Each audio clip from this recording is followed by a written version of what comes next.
Comes first, though. I won't let you off if you fail any of them. Are we clear? Yes, ma'am.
All right. Testing.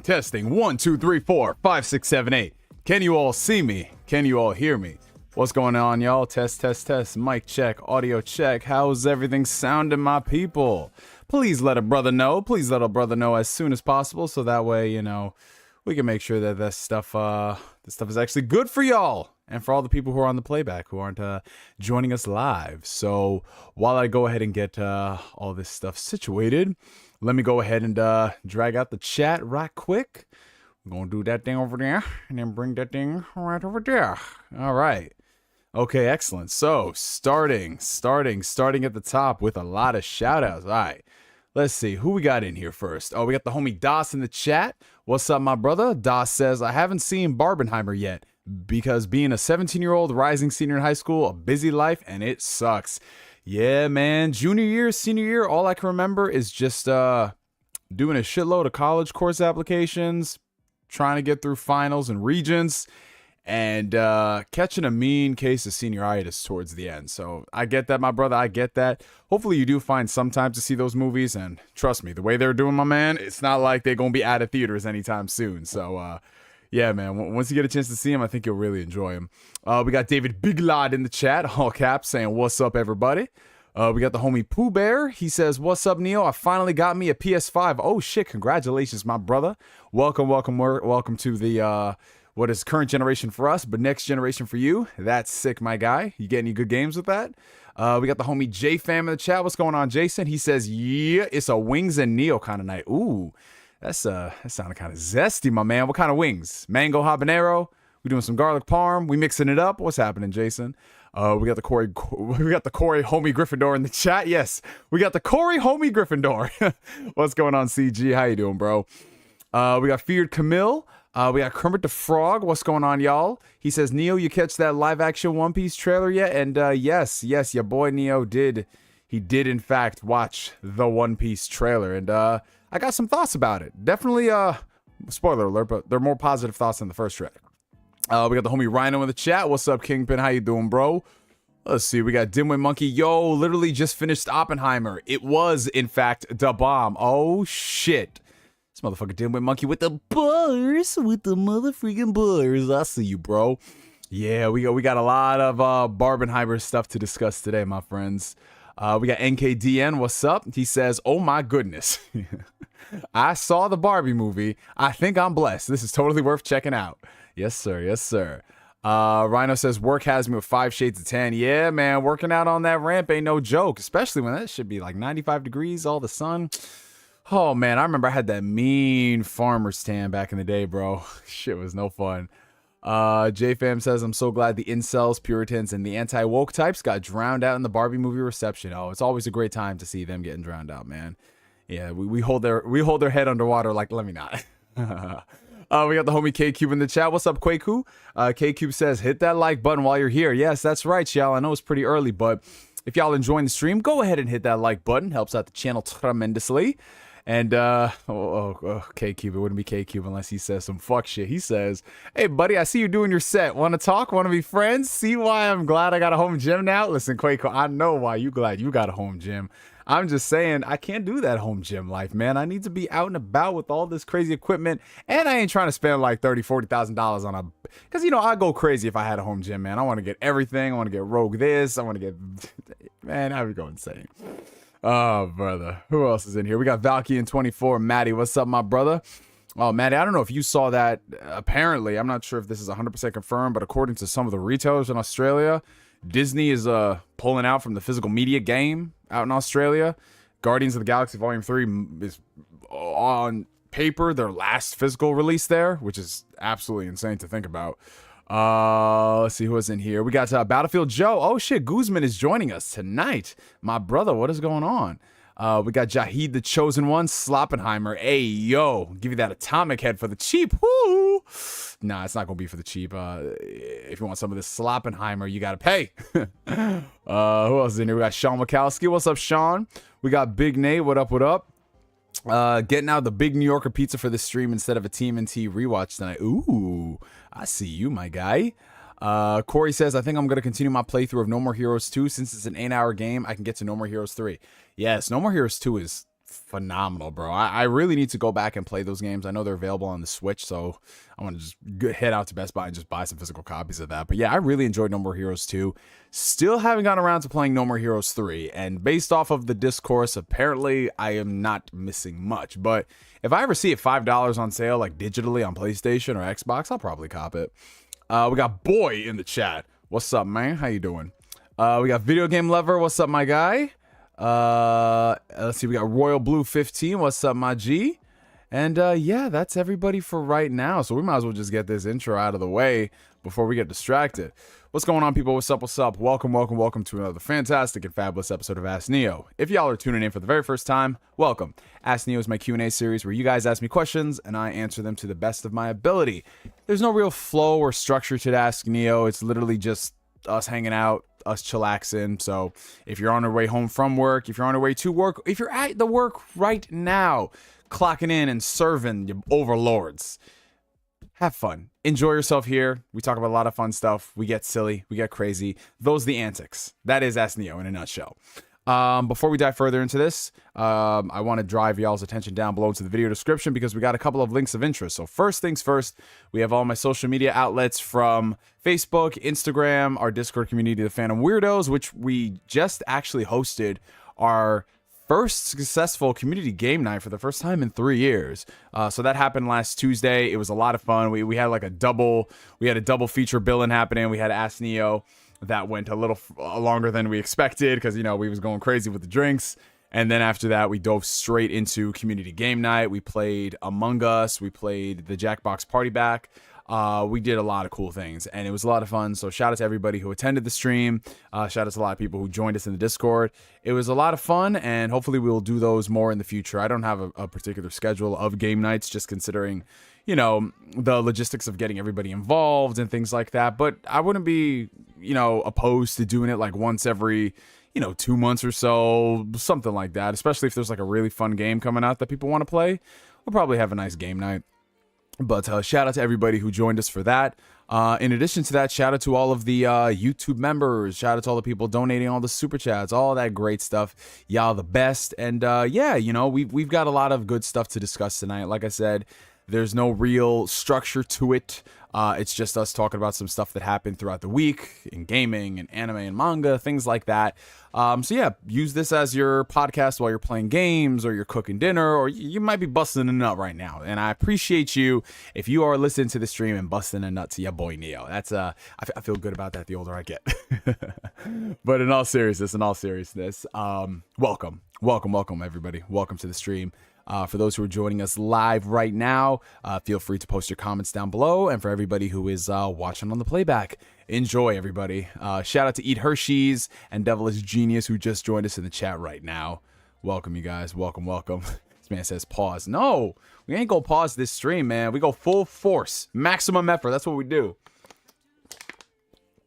So let's go ahead and answer some questions. So first off, since we got through the intro, Eat Hershey's asked, "Hey Neo, did you finish Final Fantasy 16 yet? Also, happy late birthday." Well, thank you for that, my guy. Thank you so much. And no, I have not finished Final Fantasy 16 yet. I'm getting close to about halfway through the game. I'm definitely taking my time with that one because, you know, like these Final Fantasy games, contrary to popular belief, they aren't the longest experiences in the world. They're usually around 30 hours or so if you want to do the main campaign. And yeah, you know, those hours go by fairly quickly, especially if you're putting in the time. But I'm taking my time with 16. I'm enjoying myself, everything. And I'm actually glad that I'm taking my time with this and I'm not rushing through it, because it's one of those situations where it's like the more time that I put into a game, the slower I play it, I'm able to come up with I have a really good grasp and understanding of the game rather than like rushing through it to avoid spoilers or rushing through it to review it. It's like I take my time with it, I play it for a few hours, and then I meditate on those thoughts for a few days, and then I come back to the game and I continue it. So it's a lot of fun, but I'll definitely have the game finished before the end of the month. We're at the 26th right now, so I should have the game finished by the next time we do Ask Neo, which I'm looking at my calendar right now. Next Tuesday, the 1st, is what it's looking like. However, for the following week, this is 2 weeks out, to give you guys a heads up, there will be no Ask Neo on Tuesday the 8th, and that's primarily because your boy is going to be seeing Oppenheimer in 70mm IMAX. I was finally able to secure tickets for the movie over here in New York City. For any of the guys who, you know, live in the area, you know, that's the AMC Lincoln.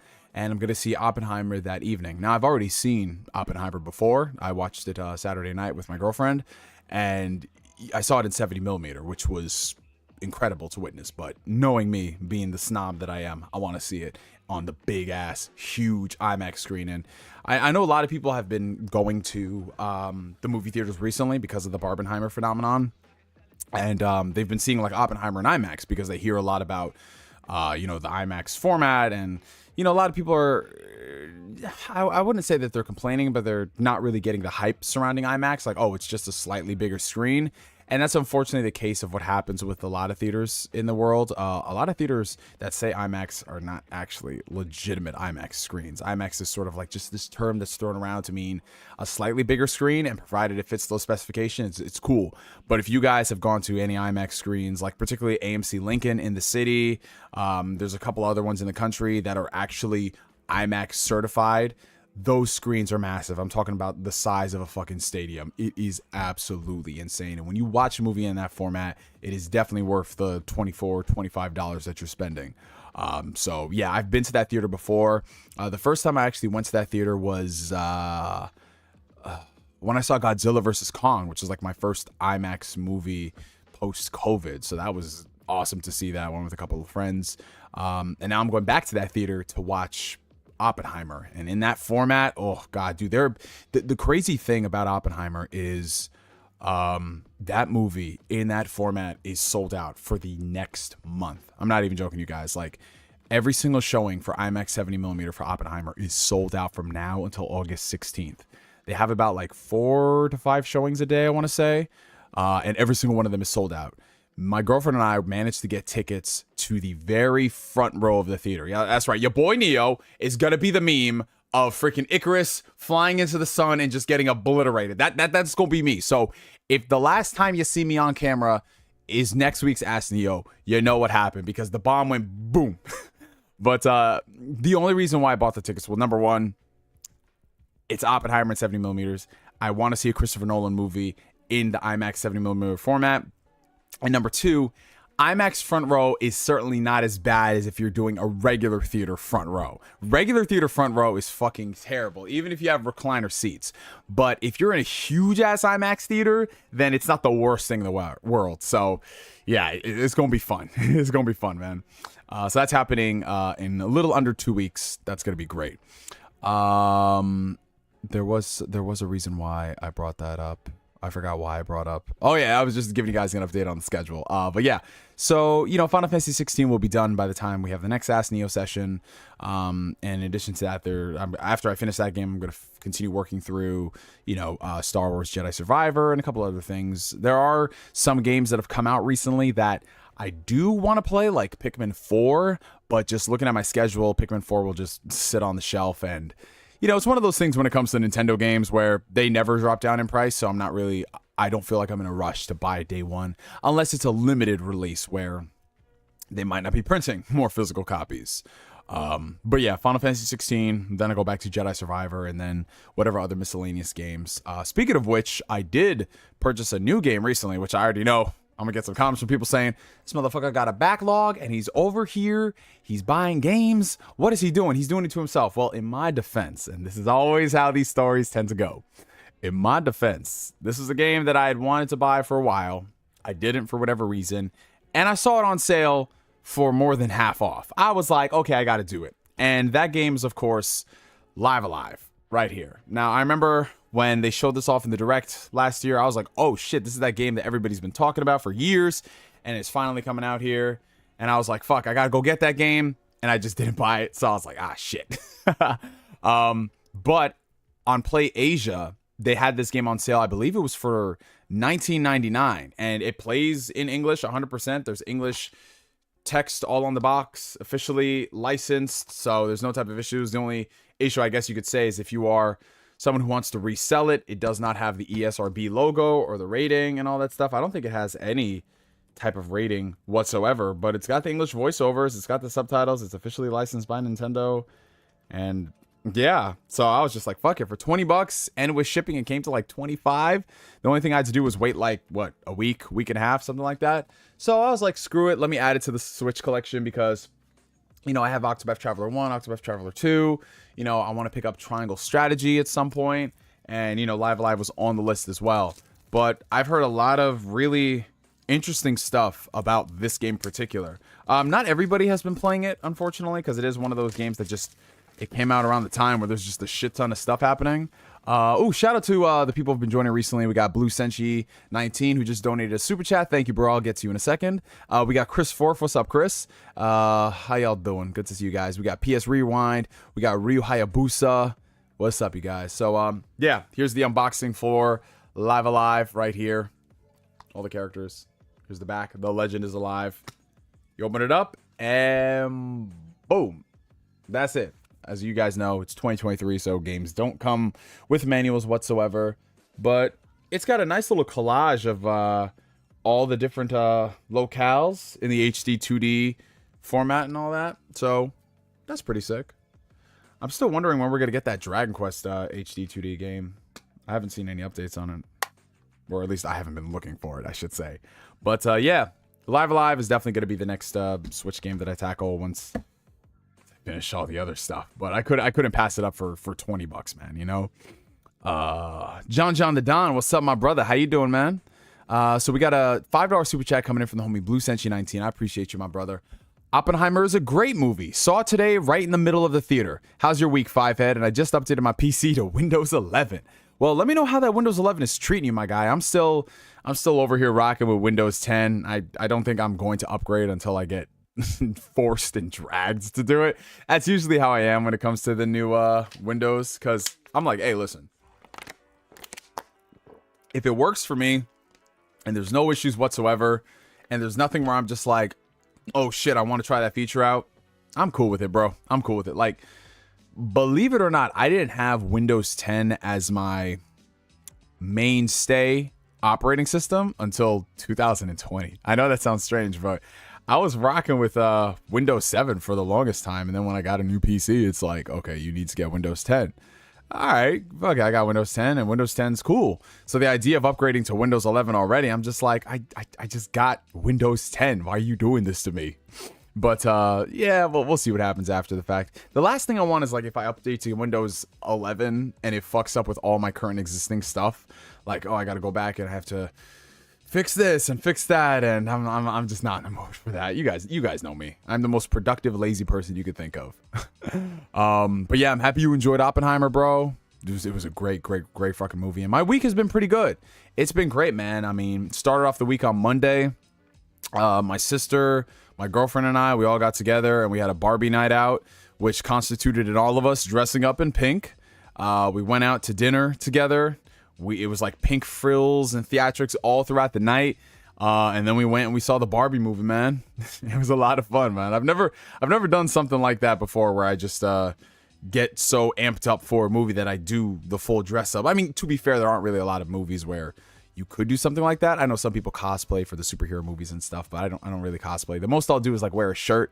Like if it's like a Black Panther movie, I'll wear a Black Panther shirt or Spider-Man, yada, yada, yada.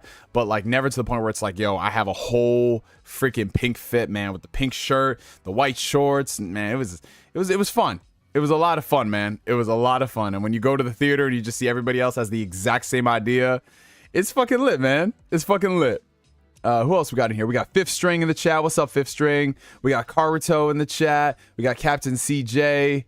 And we got Flame. What's up, Flame? Why must I be the late one now? Oh, you want to know why you're the late one, Flame? Because it's a Wednesday. You're not used to that. If it was a Tuesday, you'd be here day one.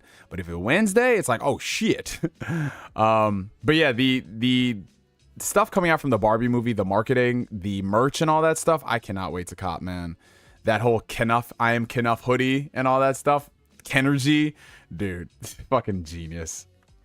I wore a pink shirt that said let's taco about it. Hey, it fits, bro. It fits. I just had a regular pink shirt from H&M. Nothing too crazy, but it got the job done. It got the job done. I forgot what day it is most of the time. I thought it was Thursday for a bit. Hey man, it be like that sometimes, bro. There's some times where I'm just chilling and I'm just like, is it Monday or Tuesday? Like yesterday, for example, I thought it was Monday for a second. And I was like, no, that doesn't make any sense. Yeah, we definitely we're going to be pulling up to, whenever they do release the merch, I'm going to be pulling up to an Ask Neo stream wearing I am a Knuff hoodie. Definitely going to do that. We got $5 super chat coming in from the homie J-Fam. I loved that the vibe and hype in Barbie was genuine. We didn't have Marvel-type audiences haphazardly cheering when Globe Shitto pulls up. Oh, man. You know what, Jason? You know what all this hype surrounding Barbie and Oppenheimer feels like? It kind of feels like how it used to be when people went to movies, right? So before Marvel became a machine, which I would argue that Marvel really became a machine after Phase 2. Because at that point, every single one of their sequels was doing a hell of a lot better than their predecessors. And people were just showing up to Marvel movies just because they were Marvel movies. Like, the fact that Captain Marvel made over $1 billion is still one of the craziest things to me. And I mean, I'm someone who just thought the movie was average at best. I don't hate it. I don't hate Brie Larson at all. But the fact that that movie made $1 billion is insane. And I mean, it's indicative of some of the other things as well, like Aquaman making $1 billion. You know, like certain movies making $1 billion where you're just like, what? You know, it's strange. But yeah, the Barbie Oppenheimer craze was definitely more of a grassroots thing than anything else, to use a political term. It actually felt like these were the fans pushing it. It didn't feel like it was constructed by one single entity to get people excited for stuff. Now, obviously, towards the tail end of it, yeah, the brands were leaning heavy into it. But it was fun. It was genuine. Like, people were just basking in all the glory. It was amazing. It was so much fun to see something so pure and genuine. Like, we did this shit. It was awesome. Now, going forward, are we ever going to see something like that? Honestly, I don't think so at all, especially the way Hollywood works and how they just tend to take the fun and they learn all the wrong lessons from these experiences. In the case of Barbenheimer, a lot of people are assuming, oh, people were excited about this because it's two polar opposite kinds of movies where it's just like, what's the term that they use? Counter programming, where you have something like Barbie that is just so light and fluffy and and then you have Oppenheimer, which is just dark and dreary and depressing because it's based off human history, which is very dark and dreary and depressing. But no, it wasn't about that at all. It wasn't. And all these companies are going to learn the wrong things, as we've seen already with, what are they trying to push now? Saw Patrol, because they're having a new Saw movie and a Paw Patrol movie launching on the same day. And it's just like, oh, silence, brand. Silence brand. Stop this. Well, you know, it is fun while it lasted.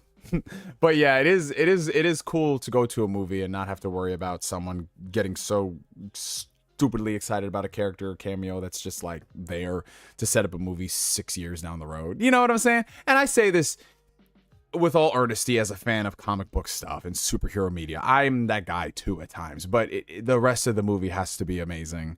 And then when you see something like that, it's like, oh, that's icing on the cake. Now it's just like we go into the MCU stuff and they're so... It's not earned when they do shit like that. It doesn't feel fun anymore. I don't think it's because we're growing up. I don't believe that at all, because a lot of you guys are younger. Like, there's some people in here who are born watching the MCU, literally. Like, there's some people I know who were born when Iron Man came out and they lived through Endgame. Endgame was their childhood, and now they're just like, I don't really know if I still like this stuff anymore. Like, I think it's just the quality. I definitely think it's the quality. And if you look at something like Secret Invasion, oh yeah, definitely the quality. Oh, okay, so... Let's see. Shout out to the homie Flame, who's been a member of the Phantom Weirdos for the past 19 months. Thank you, Flame, my brother. I appreciate you, as always. Hello there, Ken. I love that drip, bro. Thank you so much, man. You know what else I love? How effed up Persona 3 got around 65 hours. You know, damn, man. Oh, shit. You're playing Persona 3 right now? Like, I know you said you started it at one point, but I didn't know you were, like, that far away. But then again, everybody beats Persona games before me. But thankfully, I've already beaten Persona 3 in my lifetime, so I'm good. So the thing about Persona 3, and like I said, there's some people who are still playing the remaster, bunny ears quotation mark. There's some people who are still playing the re-release. There's some people who are waiting for the remake. But yeah, no, the ending of Persona 3, that entire last act is extremely fucking depressing. Very, very bleak. Saddest shit I've seen in a Persona game. Yeah. It's like Persona 4 and 5 are so happy and bittersweet, and then 3 is just fucking there. But it's good because we need those type of stories to be told. Oh, man. Shout out to Zack Rodriguez. What's up, my brother? We got Black Dragon in the chat. Hey, we got Pharaoh J Plays. Pharaoh, my brother. How you doing, man? Good to see you. We got a $5 super chat coming in from Blue Senshi. And I just got to say, ever since somebody pointed out that Blue Senshi's profile picture was Dreamcast guy, I have been losing it. Every single time I see it, I can't unsee it. And if you guys have never noticed Blue Senshi's profile picture, now you know. And now you gotta suffer just like I suffer every single time I stream.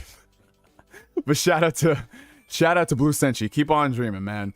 The protagonist in Dragon Quest XI has a sad life, not gonna lie. His parents died, he gets accused of being the Darkspawn. The story doesn't want my dude to live. Yeah, as a lot of these stories tend to be. It's like, dude, even Persona 5, for example. Homeboy was just trying to intervene and save somebody from, sexual assault, and this man almost got his entire life ruined. Like, it's fucking crazy. It's fucking crazy, but sometimes those make for really interesting stories in a really fucked up way. It's kind of like the, like when Spider-Man No Way Home came out And the whole ending of No Way Home is very sad, extremely sad. But at the same time, if you're a Spider-Man fan, you're like, oh yeah, this is exactly what I'm talking about. More trauma in Peter Parker's life. I need that because, you know, Tom Holland Spider-Man had really not gone through the shit that we wanted him to go through as Spider-Man, and now he did, and it's like, yeah, that's what I'm talking about. It's like Lisa from The Simpsons and how she's holding her cup out for more coffee, and she's just like, oh yeah, that's the good stuff. That's how it is being a Spider-Man fan. The more depressing shit gets for Peter Parker, it's great. But the problem is, Marvel does all the wrong things to make us feel depressed. They do shit like dissolve his marriage. They do shit like make Mary Jane unlikable. They do shit like keep Peter Parker perpetually 23 when this motherfucker is like, should be over 30. Like, it's a tough time to be a Spider-Man fan. Unless you are a fan of the Insomniac games and the Spider-Verse movies. $4.99 coming in from the homie PS Rewind. With recent Secret Invasion doing terrible, how do you think the Marvels will do and the MCU moving forward? Man, I'm at that point, PS Rewind, where I just don't know, because the thing about the TV shows and the thing about the movies is that we need to see a concrete string of misses before we label the MCU as dead. Because every now and then the MCU will come out with a project that, for the most part, whether you have individual problems with it, general audiences do enjoy. So that could be stuff like Doctor Strange and Multiverse of Madness. That could be stuff like Black Panther Wakanda Forever. That could be stuff like Guardians of the Galaxy Volume 3, which I think unanimously across the board most people loved. I loved it. It's my favorite movie since Endgame.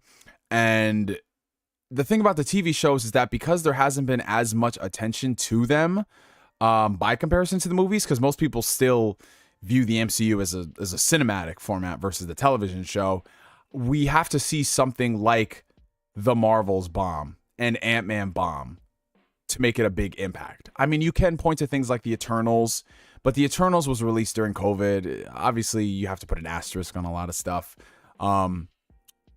especially the new stuff. Like, obviously, a Spider-Man movie is not going to bomb, whether it's COVID or not, especially if you're leaning heavily into nostalgia like No Way Home did. But if the Marvels comes out and it bombs and it underperforms, and let's say that movie only makes like 500 million worldwide, that is where I think a lot of people in the offices at Marvel are going to start panicking, because the stuff that was a huge success from them before is no longer a success. Where they used to coast by on brand synergy and association, they're not getting that anymore. And honestly, I thought I would be more bummed out about it, but I'm not. I think that this is a good thing. I think that, not saying I want all these things to underperform, but if the quality is not there, you don't get to abuse our time.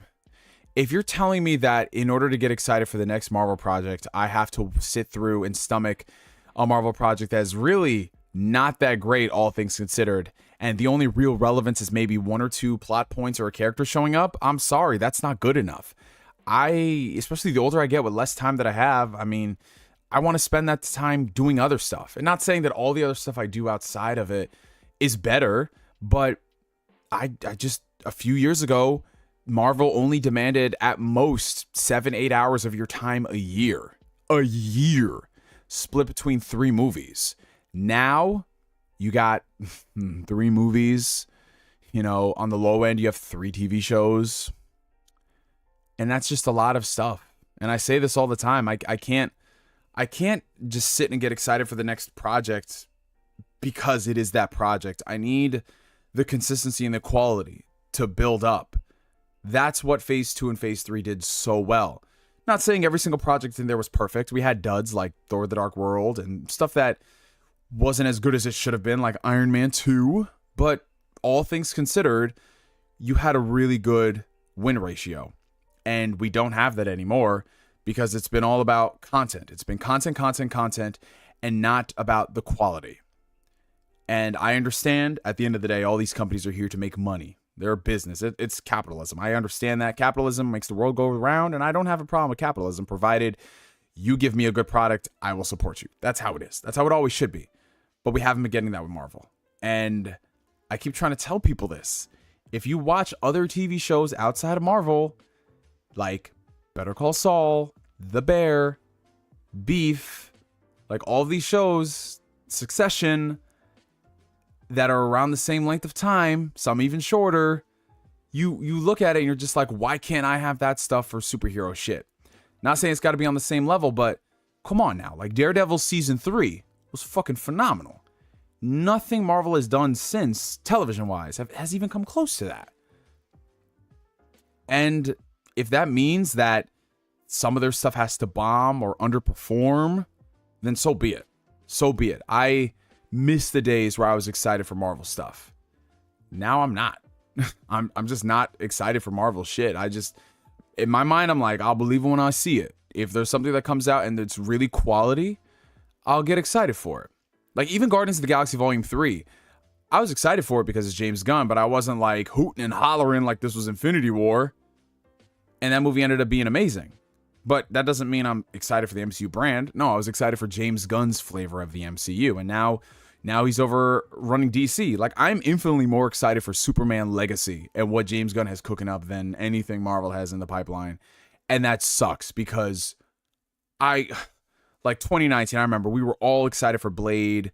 We were all excited for the prospect of the mutants coming into the MCU. And just a few short years later, we're just over it. we're just over it. And I don't say that like I'm done as in fuck this shit, you know, whatever. But I'm apathetic. I'm apathetic to it. Do you guys get what I'm talking about? I know some of y'all might feel the same way.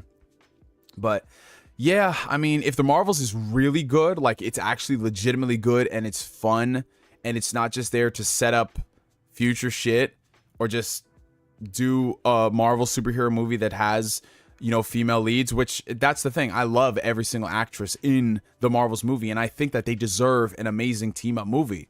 But if the movie is not that, it's going to hurt everybody. It is. So we'll see. The jury is out. But if the Marvels definitely does underperform and it gets to only like 500 million worldwide, they're going to start hitting the panic buttons at Marvel. They are going to like legitimately probably pump the brakes on a lot of things that they got coming out, because everything that they're doing now is supposed to lead up and build into Kang Dynasty and Secret Wars and all that stuff. And if nobody is liking the stuff that you have now, because that's the thing, in phase 1, sure, people weren't crazy about Thor or Captain America or the first Edward Norton Hulk movie, but they were like, you know, cool. Now it's just like, I'm not going to see that. I don't care. That's bad. That is bad for the brand. That is terrible. Let's see. Okay. So, John the Don, who's been a member for the past 11 months of the Fan and Weirdo tier. I appreciate you, my brother.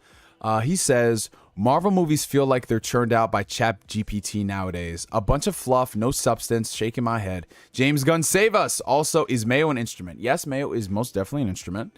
Ask me again next week and I might change. Ooh, speaking of which, I forgot to buy mayo so I could eat it on camera. I was supposed to eat a spoonful of mayo on camera. I will save that for the first stream of August. So, yeah, hold me accountable to that, you guys. I got to go buy mayo and I got to eat it on camera because I did promise that. But yeah, no, the problem is that Marvel is just, they're putting out content because of the brand. The brand warrants the content instead of being like, hold on, what's the story that we're telling here? That's the most important thing that they're missing. I think people are just kind of fed up with it, you know? Or it could just be the Series S's fault. Because, you know, the Series S is responsible for any and all problems in the world. You guys know this. You guys know this. Can I get an F in the chat for the Series S? Oh, there was another Series S discourse this past week. I'm tired of it. I'm tired. I'm tired. $5 coming in from Blue Senchi. My profile picture is from the video about Activision where he rips his t-shirt. I don't even watch his videos. Oh, I remember that video. Shout out to Dreamcast Guy. I actually got no problems with Dreamcast Guy at all. Like, we've interacted on Twitter. You know, he's a cool dude and everything. I mean, he's just, unfortunately, he's playing the YouTube game. He's playing that YouTube game, and I'm telling you, like, yeah, you know, play the YouTube game, make your money, but remember, there are consequences for every single action in life. Unless you work for some of these entertainment companies. $2 super chat coming in from Flame. I'm not updating my payment info on Disney Plus. Fuck it. Hey, man, listen, if they're not putting out content that serves you, then don't support it. Don't support it, man. Do not support it. But I want to take a little bit of a break real quick to interact with you guys and ask you how y'all have been. How have things been in y'all's life? What y'all been up to? You know, whether it's school, summer school, work, anything interesting happening personally, new personal developments, relationship updates. Y'all have kids, y'all got dogs, you going on any trips coming here soon? Let me know about that, guys. Let me know about that down below. All right, let's see. And while y'all do that, I'm going to go ahead and run through some of these super chats real quick. We got a $10 super chat coming in from the homie Kid Cool 1827. Thank you, my brother. The 3 seasons of Netflix Daredevil is my 3rd favorite television series of all time, only behind Breaking Bad and the first 6 seasons of Game of Thrones. What about the other seasons? I'm kidding. If Daredevil Born Again is bad, I'm done. Yeah, for a lot of people, Daredevil Born Again is the final straw where they just say, fuck it, I'm done with the MCU. I don't care if you bring back Robert Downey Jr. or Chris Evans. I don't care if Andrew and Toby come back in Secret Wars. If you fuck up Daredevil, that's bad. Because we already have pre-existing lore to pull from. Like, dude, you have the Daredevil show. You know how that show was received and people loved it. And then you're bringing that same character back. Sure, it's different, but if the show is not as good as that, we're kind of going backwards. And I don't want that. I don't fucking want that, man. This show has got to be... No, that Daredevil show, it can't just be good. That show needs to win awards. That show needs to be Emmy nominated. That show needs to do all those things. It needs to. Because we already know what came before it. You can't go backwards. You have to go forwards. You got to go up. The bar has already been raised. The bar has already been raised. And I won't accept anything less. I really won't. If that Daredevil show is boring and mid, I'm done. $4.99 from John McKinney. If Marvel movies keep... This is really the Marvel hater hour, and I love it. If Marvel movies keep underperforming, do you think Disney will keep Marvel, or should they sell to something like Universal? Oh, I don't think anything could ever happen to Marvel that would get Disney to sell the company. Also, John McKinney, what's up? It's good to see you, bro. That brand makes way too much money. And they bought it for what is literally considered pennies. They bought Marvel for, I think it was like, what, $4.2 billion back in 2009, which is a fucking steal. They bought the entirety of Marvel. I'm not just talking about the film rights. I'm talking about the entire company. Comics, what have you, all of that stuff. There's no way in the world that they would ever sell that brand. They would never sell it. They would never spin it off. No, it's not happening, because even in a dry period, a dry spell, if they just work on good movies, they already have a guaranteed audience of people who will show up for it. That's all they need to do. Just get back on the quality. If they get back on the quality, people will still go and support it. Because we're talking about, like, the MCU has grossed over $30+ billion.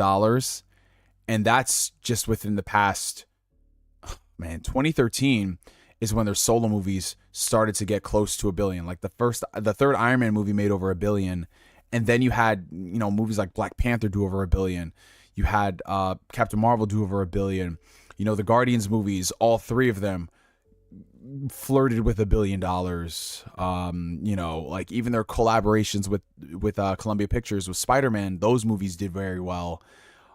There's no way in the world that they would ever sell it to another company or even spin it off or do another licensing deals. It's just not in the cards, man.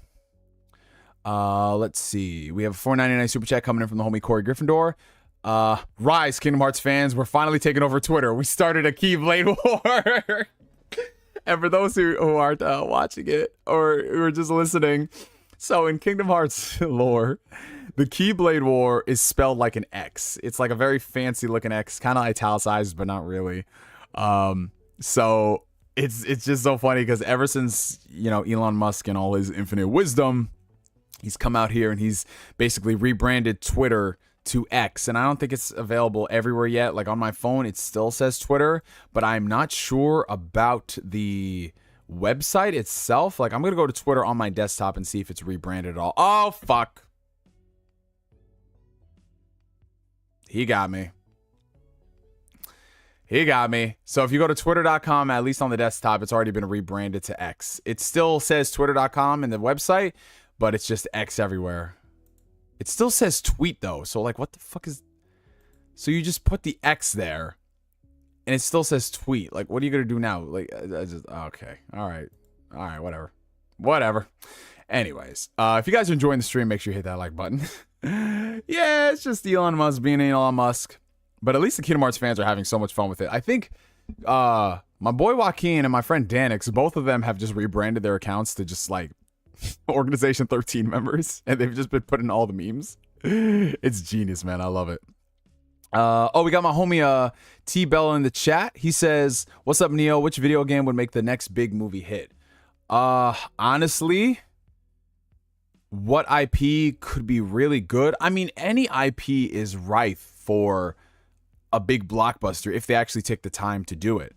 I mean, the concept of Horizon, I think, could be a really cool movie if it's done in the style of like even something like Prey. Something so simple for Horizon would be great. Because yeah, you could tell a really big, grandiose sci-fi story, but sometimes we just need to tell smaller stories. You know what I'm saying? The Resident Evil movies are very successful for, unfortunately, what they are. So if you give Resident Evil to a company like A24 and let them do a Resident Evil movie, I think that'd be phenomenal. It could be critically acclaimed and it can make a lot of money. I want to stray away from some of the obvious ones like God of War or Legend of Zelda or Halo, because those are really like, duh, if they're really good, people will like them. And I'm trying to think of like different things they could go ahead and do. It just it all comes down to the people who are working on it, the talent, and the story that they're trying to tell. The story, the narrative needs to be paramount to everything else. It needs to be paramount to the Easter eggs. It needs to come before everything else. Like that vision, the story, why we are doing this in the first place. Why are we doing this versus the game itself and the story that told? That's what it needs to do. Dino Crisis could make a really, really good horror movie.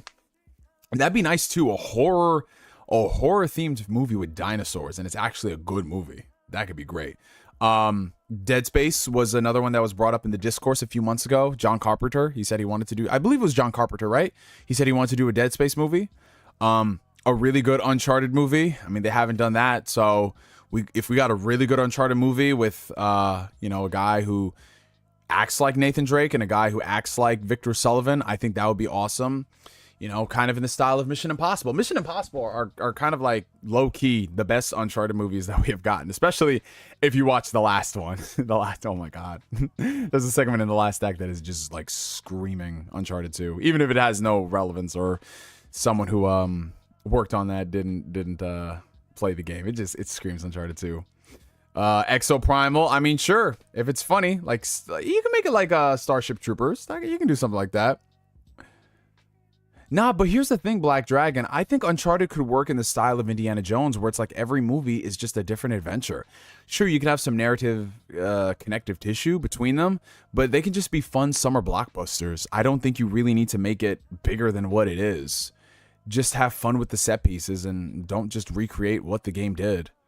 I think that was the biggest problem for the Uncharted movie. It just threw member berries for fans of the game, and they just forgot to make a movie in the process because it's like, hey, we have Spider-Man and we have Marky Mark from the Funky Bunch.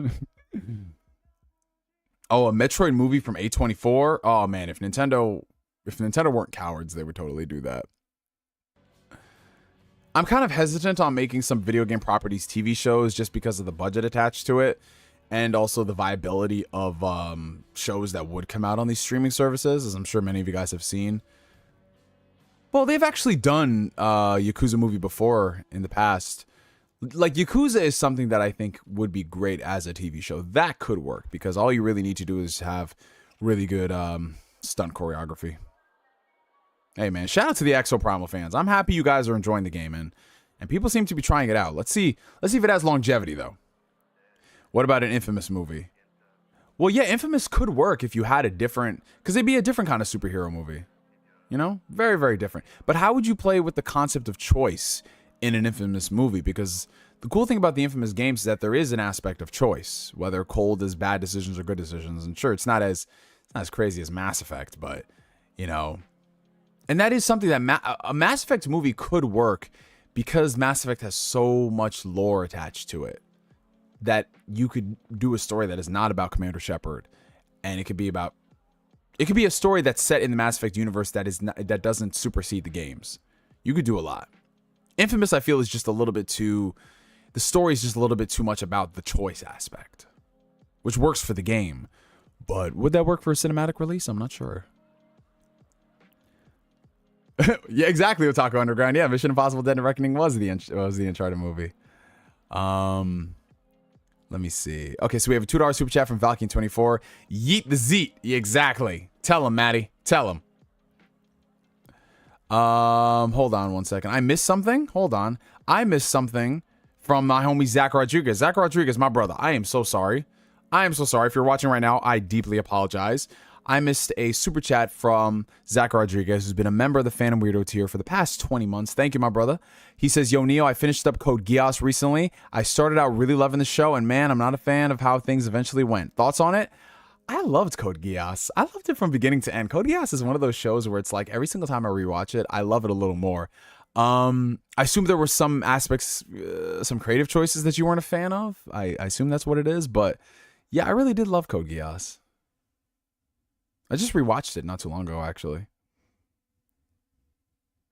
Let's see. Hopefully I didn't miss any other super chats. No, I think I am caught up. Appreciate the super chats, you guys. Thank you, thank you, thank you.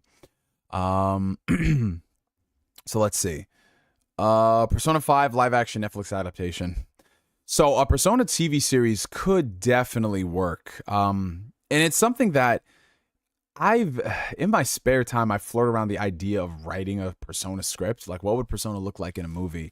Because I think it is something that could work. But again, it goes back to, what is the story? The characters are the heart of Persona, and their predicaments and their situation is what matters more than anything. And the cool thing about Persona is that you don't necessarily need a live action TV series or a movie to be just like the games, because every single game has a different narrative. So I think all you really need for a Persona story is just have a cast of characters and have them go through shit. That's it. And then you could craft your own world and the identity surrounding that, just like every single game does. I think that's how a Persona live action property can work. And in that situation, it's kind of like you're becoming a showrunner of a game, because that's how it all starts. It starts with the characters, and then from there we build everything else surrounding that. You can do a lot of cool shit with that. I still do believe, though, that the most interesting thing to me to see in live action that I think can build off the source material and not necessarily copy it would be an anthology Death Note series. I don't think that you need to adapt to the story of Death Note into live action as we know it. Like Light and L, that story, listen, it's been done before in the manga. It's been done before in the anime. And sure, live action, you can get Aaron Sorkin as a screenwriter. You can get David Fincher to direct it. You can do all those things, but it's been done before. And Death Note is one of those properties that is just so accessible. It's not too anime, so you could show it to somebody and be like, oh, okay, I can vibe with this. What I think works best for Death Note is if you just, similar to what they did in the one-shot manga, you have a Death Note and you make that the constant of the story. And then from there, if you want to have fun with it, you can make it an anthology TV series where every episode or every couple episodes, what have you, kind of done in the style of Black Mirror maybe, is standalone. What happens if such and such gets a Death Note, and what is the story to be had?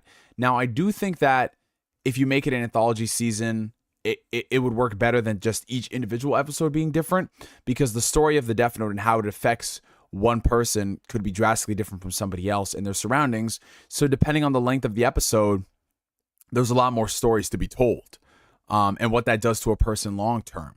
So if you have like an anthology series where, I don't know, this season is directed by Guillermo del Toro, and he works on that, and that's his show. And then the next season could be directed by David Fincher. And then the next season could be directed by, I don't know, Alfonso Cuarón. I'm just throwing out the most basic names who could do some stuff. Or maybe Mike Flanagan might want to work on a Death Note season. Things like that I think could be really cool, because, you know, not only is it good for the brand, you can bring new people in who probably have never even heard about Death Note. They just might look at this as a new show that has Del Toro attached to it. But you can also bring in the hardcore fans who are just like, don't touch the story of Light and L. It's fine the way it is. Well, this isn't the story of Light and L.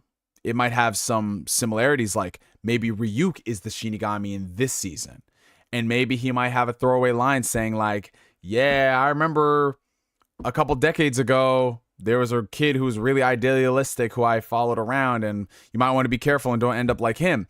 Now, to the people watching the show, they just might be like, oh, he's just warning him. But to the hardcore fans of the anime, they're like, oh, shit, bro. Like, do simple shit like that. Treat it like an anthology. Actually get to the bottom of the story that you want to tell this season. I don't care about Light and L anymore. I don't. I'm sorry. Like, I cared about their story in 2006, and I liked their story back then. Give me some different shit. And that one-shot manga that they made a few years ago was perfect for that. It was perfect. It was great. Man, we need more of that. And I really hope the Duffer Brothers, the series that they're producing, is something along those lines. I don't want it to just be another Light and L story. I just don't. Because then if you ruin it like they did Cowboy Bebop, then we're just going to fucking complain about it. And it's just going to be a waste of fucking money. Yeah, Kory Gryffindor. Yeah, James Marsters. He played Zamasu in Dragon Ball Super, and according to according to Twitter, apparently he wanted to like redeem himself in the eyes of Dragon Ball fans. So he like begged Chris Sabat. He's like, please just give me a voice role. I don't care if I have to change my name. I'll do it. Something along those lines. Let's see. So we got a $4.99 super chat from John McKinney. Who would win in a fight? Medusa Gorgon from Soul Eater or Orochimaru from Naruto? It depends how badly Orochimaru wants to live. Because if he wants to live so he can get Sasuke, then he might win. And the power scaling for a lot of characters in Naruto once you got into Shippuden got fucking crazy. I mean, but Medusa though, that's a toughie. I want to say Orochimaru instinctively, just because of how batshit insane the power scaling got. So I'll just go with him. $2 from Flame. Would you rather finish Tales of Arise or Exoprimal? I mean, Exoprimal, I'd play a few matches. I'm not opposed to that because it's like one of those things where it's I install it, I have fun with some friends, and then that's it. But from what I heard about Exoprimal, apparently like it doesn't do a good job of telling you that you have to play a shit ton of matches in order to advance the story, which is weird because I thought that those things would be separate, like it has its own campaign. And then you have the multiplayer for fun. But it's like, oh no, if you want to unlock new dinosaurs and all that shit, you have to keep playing all those matches. Like 20, 30 matches. And I'm like, okay. Oh, man. Let's see. $1.99 from Good Life J. We lost them, boys. Lost me to what? What'd y'all lose me to? What'd y'all lose me to? Black Dragon says, Neo, I beat Tales of Arise, and you're right. I'm telling you, Tales of Arise is just such a good RPG up until the final act of the game. When that intro changes, that game takes a fucking nosedive. It goes from an 8.5 out of 10 down to like a fucking 6. And I hate that because you guys know me, I'm a Tales fan, and I've played some bad Tales games before. But the sin that Arise committed in the final act is something that I can't tolerate as an adult. $1.99 from John the Don. What are your thoughts on One Piece live action? Good or bad? Okay, so you guys might recall not even a few months ago, might have been a month or so back, Netflix released a trailer for the One Piece live action show after really not showing anything for the longest time. Like, we had known this thing was filming, but they didn't show us anything. They showed us the cast, and that was basically it. But we got a trailer like a month or two back, and I wasn't feeling it. It looked very, very bad. It looked very fan filmy. It looked very like, oh God, like the worst possible way to adapt a One Piece. And I get it. One Piece is very stylized and it's an animated series. But I mean, we've seen stylized stuff done. We've seen like the MCU. You know what I'm saying? Like, you could make things grounded, but at the same time have fun with it. You could have done that for One Piece. And it just wasn't looking that good. However, I saw, take care of Four Eyes Malone. Appreciate you coming through, man. The second trailer, however, it definitely gave us more dialogue and character interactions.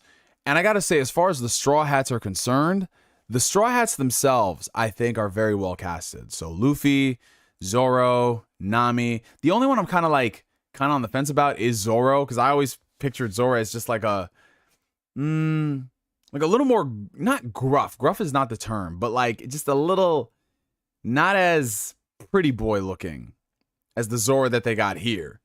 I guess if that's what I'm trying to say, like just a little more oomph to him. But again, if the performance is really good, that's fine, you know? If Zoro is just the same goofball that he is in the series, I'm fine with that. But everybody else, like casting wise, I think it's cool. Dialogue and interaction, again, remains to be seen. We need to see the actual episodes.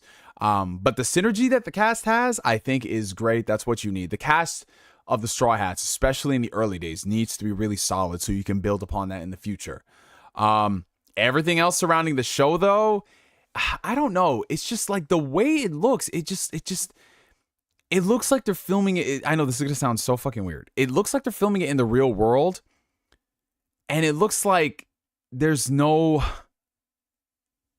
like, the way that the characters are dressed and the way that certain sets are constructed, they feel like they're conflicting. Like, the characters' outfits look a little too cartoonish for what is something that is set in the real world. Like, there's no balance to it.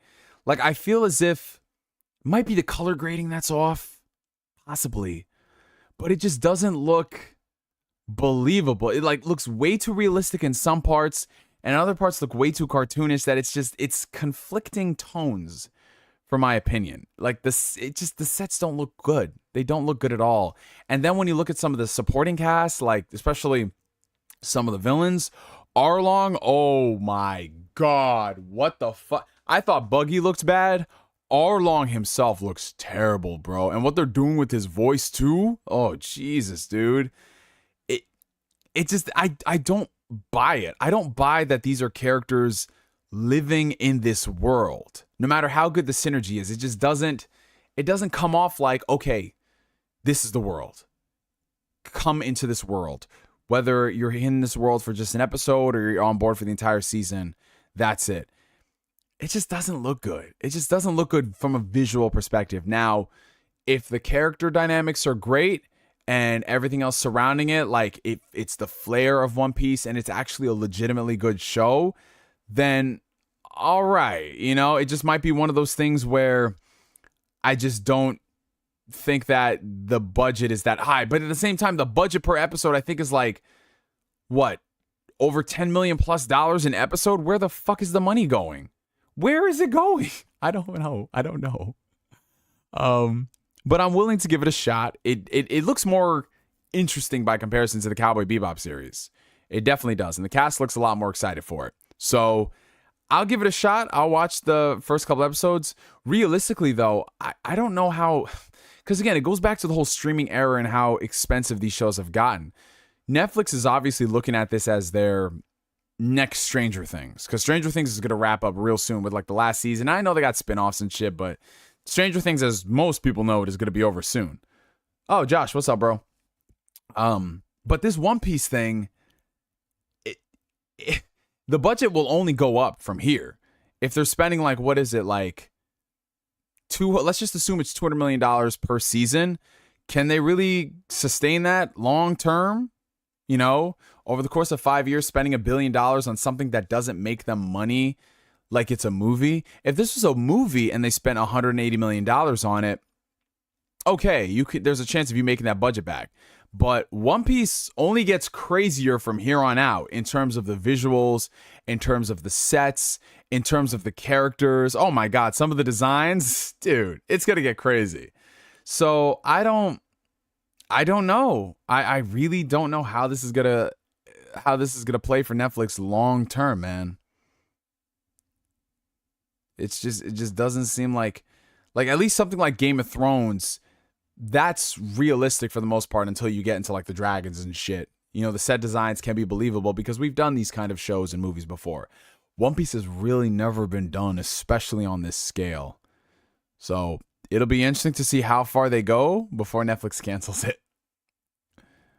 But, you know, if there's one good thing about One Piece, the English dub just surpassed, I think, 1,000 episodes. So I think, correct me if I'm wrong, they're only about like 70 episodes behind the Japanese, which is insane to think about. Because there was a time where we were stuck on season 4 of One Piece back in like 2011, and we didn't even know if we're going to get more episodes. And, you know, credit to, you know, Funimation, Crunchyroll, they've been consistent with it. They keep pushing for it, bro. 1,000 plus One Piece English dub episodes, man. I mean, I remember the days, throwback, man. One Piece, season 1 First Voyage. I was one of the people that I put my money where my mouth was. I said, listen, One Piece is coming out uncut with the Japanese audio with a new English dub. I'm gonna be there to support it, man. And I was that dude. I supported it. 13 episode box sets, thin packs, One Piece season 1. First Voyage, man. First Voyage. And I got all the way up to like season 4 physically, and then, you know, I just waited for like the bigger box sets to come out and all that shit.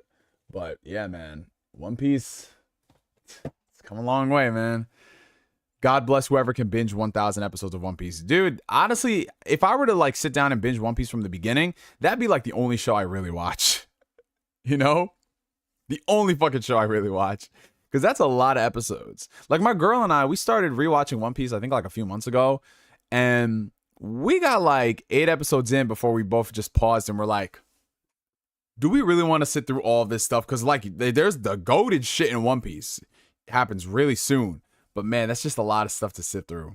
But if there is one thing that I do love about anime is so much easier to binge through than like an HBO drama that's like an hour long. And mind you, that's some good television. But One Piece, you can watch like 3 episodes in an hour if you skip all the intros. And like, let's just say you watch 3 episodes of One Piece a day in a week. That's 21 episodes if you're being conservative, not counting like more stuff you'd watch if you have an off day. 21 episodes times 4, 20, 40, 60. That's 80, like 90 episodes, close to 90 episodes in a month. And if you times that by 12, you get a really high number. That's like 100 plus episodes. Way more than 100 plus episodes. But yeah, like there's some people who make it their like life's mission to watch One Piece. I'm sure some people in the chat have caught up really quickly. I got through 990 episodes in a year. Jesus Christ, how did you break that down, Read 94? I'm interested. Did you have like a set schedule? Did you like binge a lot of it and then some periods you didn't binge it? Like, what's up with that? Yeah, anime is definitely easier on your schedule. $4.99 coming in from John McKinney. Do you think the new Haunted Mansion movie will be any good? I liked the Eddie Murphy movie as a kid, but it doesn't hold up for me. Honestly, I don't even know if that movie's going to do well, John, because I'm looking at it and I see no buzz for it. I don't see people excited about it. I saw one trailer before a movie and it just didn't look interesting to me. I think that shit is going to bomb, bro. Like Disney, this is not a good year for Disney at all, dude. So Esu says, I got to read One Piece if I want to catch up. A volume a day is like 30, 40 minutes and you're caught up in 4 months. Yeah, very true. If you do want to catch up with One Piece, manga is the way to go. That's Oda's original vision. There's no type of filler structured in. And the worst thing about the One Piece anime in recent years is that the pacing has gone to shit, dude. Like they'll do like, what is it? 1 chapter an episode? 1 chapter that you could read in like 7 minutes. 22 minutes of animation. It's fucking insane. And my girlfriend is calling right now because she probably heard I was trashing One Piece. Hold on 1 second, you guys. I got to do good boyfriend duties. Hold up.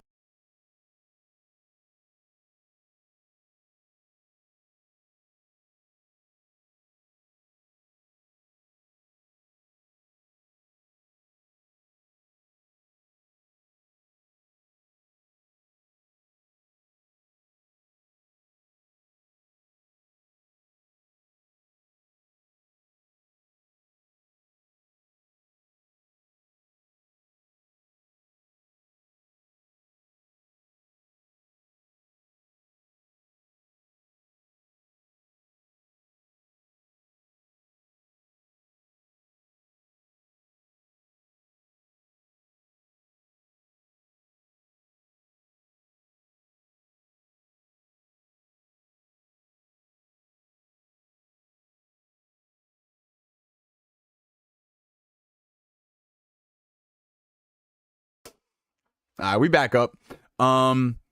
Yeah. Dude, it's crazy. Like the pacing of the One Piece anime in recent years has been so bad that I stopped really watching it. I do a catch up every couple of months just to watch the fight scenes. But man, there was one time where I was watching an episode and I was literally like, I remember I was typing something and I was looking and I was like, and it got to a point where I was just like, I should not be doing something and watching an anime at the same time. I pay full attention to the shows I'm watching. And then with One Piece, I just stopped doing that. I just stopped fucking doing that. And it was not a good look. But yeah, the pacing is bad. If you do want to get into One Piece now, manga is the best way. You'll get through it the fastest. It's Oda's original vision. However, the anime is really good. At least a lot of like the first couple hundred episodes. It's so weird to say that. Like the first like 600 episodes or so, it's really good. And there's a lot of cool fight scenes that when they do get animated, they look awesome. But is that worth stomaching the recent years of the animation and the pacing not being great? Probably not. Oshinoko is better. Oh, there Flame go. Oh, you can translate that? What did I say? What did I say, AI God? What did I say?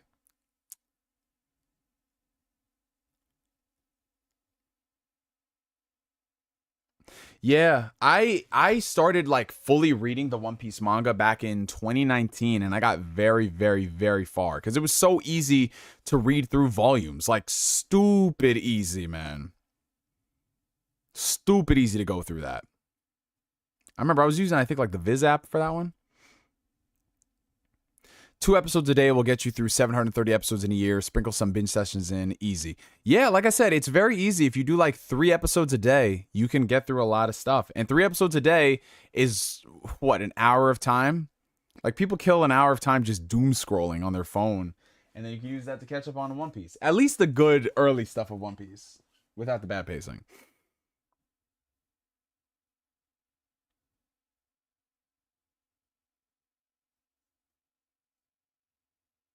I remember somebody said Thriller Bark was like one of the best arcs in One Piece, and I was like, interesting decision. You said you will become Death, destroyer of worlds. I'm destroyer of brands. That's what I am. Brands who killing all the fun. Get hype for Saw Patrol. Shut up. Shut up. Silence, Brand.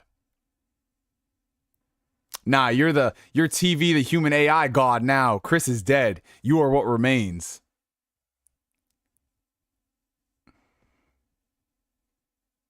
Nah, Thriller Bark is cool, but like someone said it was like the best arc he'd ever seen. I was like, I don't know about that.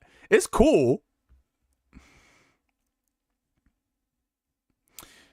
Wasn't the live action Zoro, wasn't he in that Saint Seiya movie that just came out? That I don't think anybody watched? I remember I saw a trailer for that Saint Seiya movie when I went to go see what's that thing called? What the fuck was that thing called? The Super Mario Brothers movie. And both my girlfriend and I, we just looked at that shit and we was just like, nope. It had Sean Bean in it, which you're just like, damn, Sean Bean. Damn, Sean Bean be slubbing, man. Damn, Sean Bean. Is he going to die in it? I wonder if he died in that movie. If Sean Bean didn't die in that Saint Seiya movie, then I'll be shocked. But let me see this shit. Saint Seiya. Here it is. So they did the Saint Seiya movie. It starred Mackenyu. So he plays Zoro. Damn, that guy is 26. He's younger than me. He played, oh, wow. Mackenyu was in this. Famke Jensen. Oh, she been slumming, it seems. Damn. Sean Bean. Damn. The budget was $60 million, which was very, very low budget for this kind of a movie. And that shit only made $6.9 million at the box office. That thing didn't even make $7 million. Oh, no. That thing's got 23% approval on Rotten Tomatoes. Oh, no. Oh, no. Can we stop this? Can we stop spending money on these projects and hiring, like, D-list talent? Let me see the director. Well, obviously, the screenplay's not that great because none of these motherfuckers got a Wikipedia entry about him. Fuck. Let me see director. What did he do? Tomek Baginski. He's Polish. I'm sorry if I butchered that. He's done a lot of films. Ooh, he did the intro for The Witcher 2 and The Witcher 3 and the first intro too. Wow, so he did the intros. He did the teaser trailer for Cyberpunk.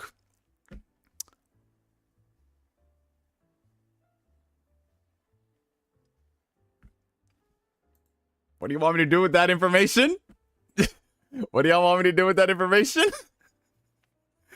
Yeah, there was a Knights of the Zodiac movie, Josh. It came out like 2 months ago. Like 3 months ago, I think, actually. Bro, Guzman saw the movie.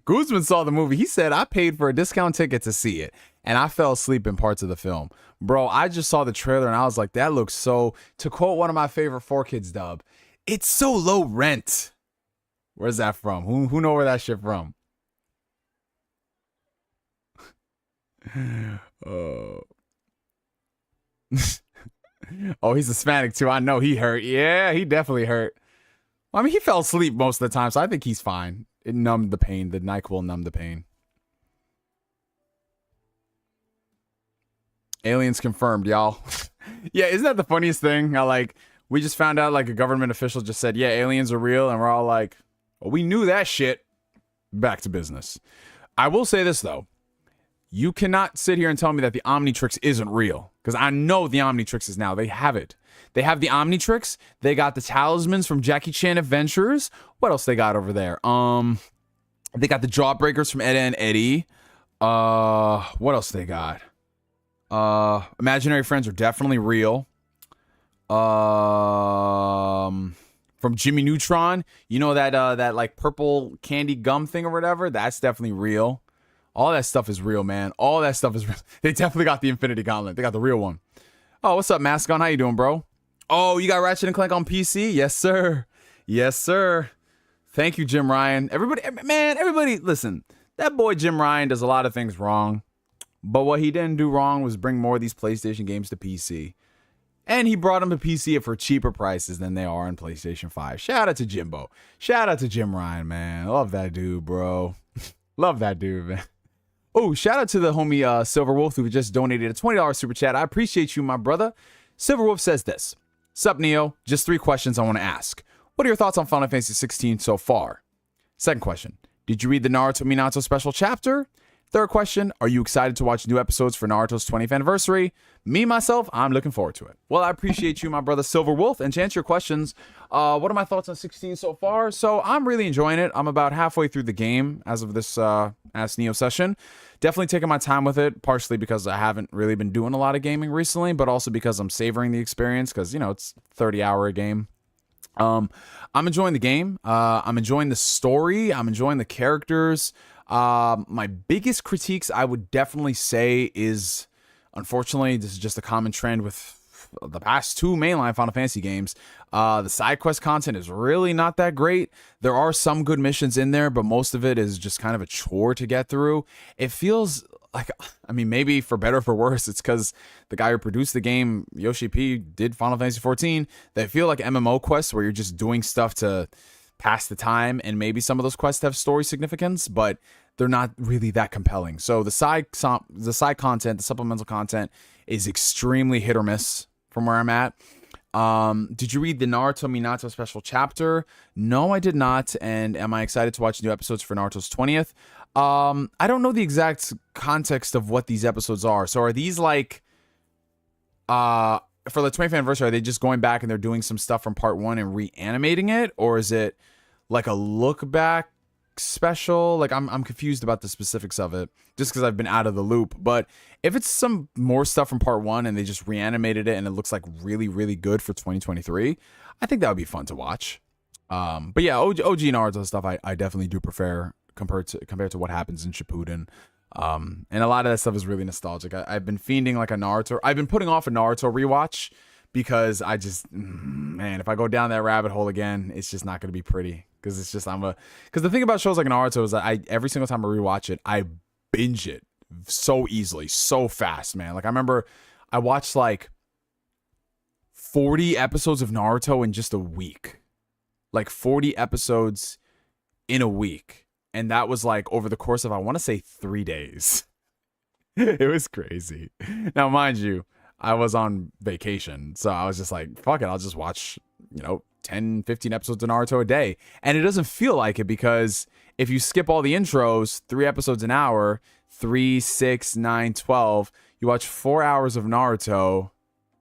And that's like 4 hours. That's like 12 episodes for 4 hours. That's very fucking good. But I can't do it. I can't do it. No matter how much I love part 1. I'll just go down that path. Hey, AGN, how you doing, bro?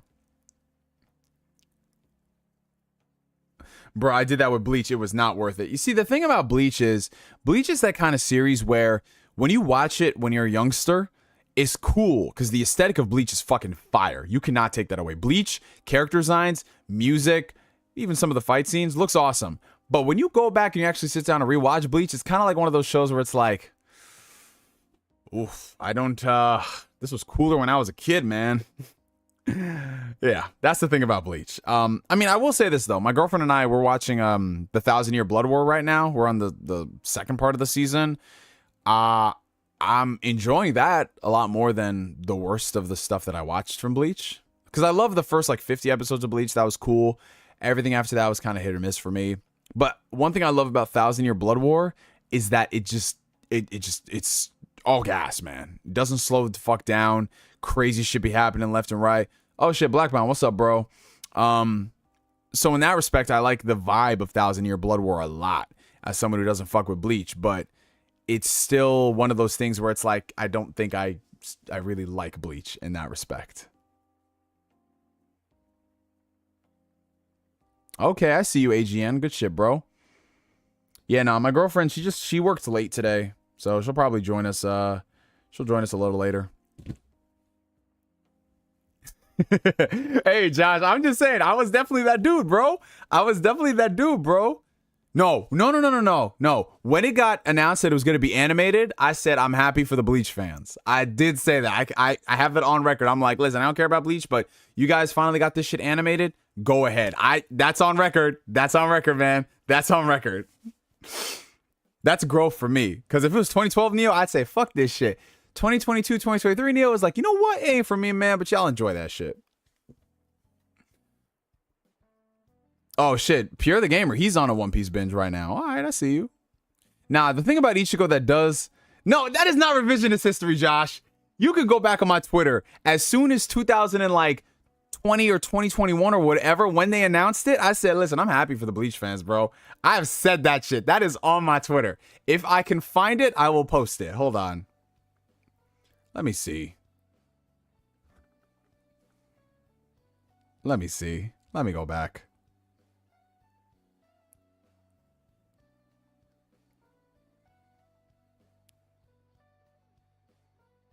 Yeah, as soon as 2020, when they announced it was getting anime, I said, congratulations to all the Bleach fans looking forward to this.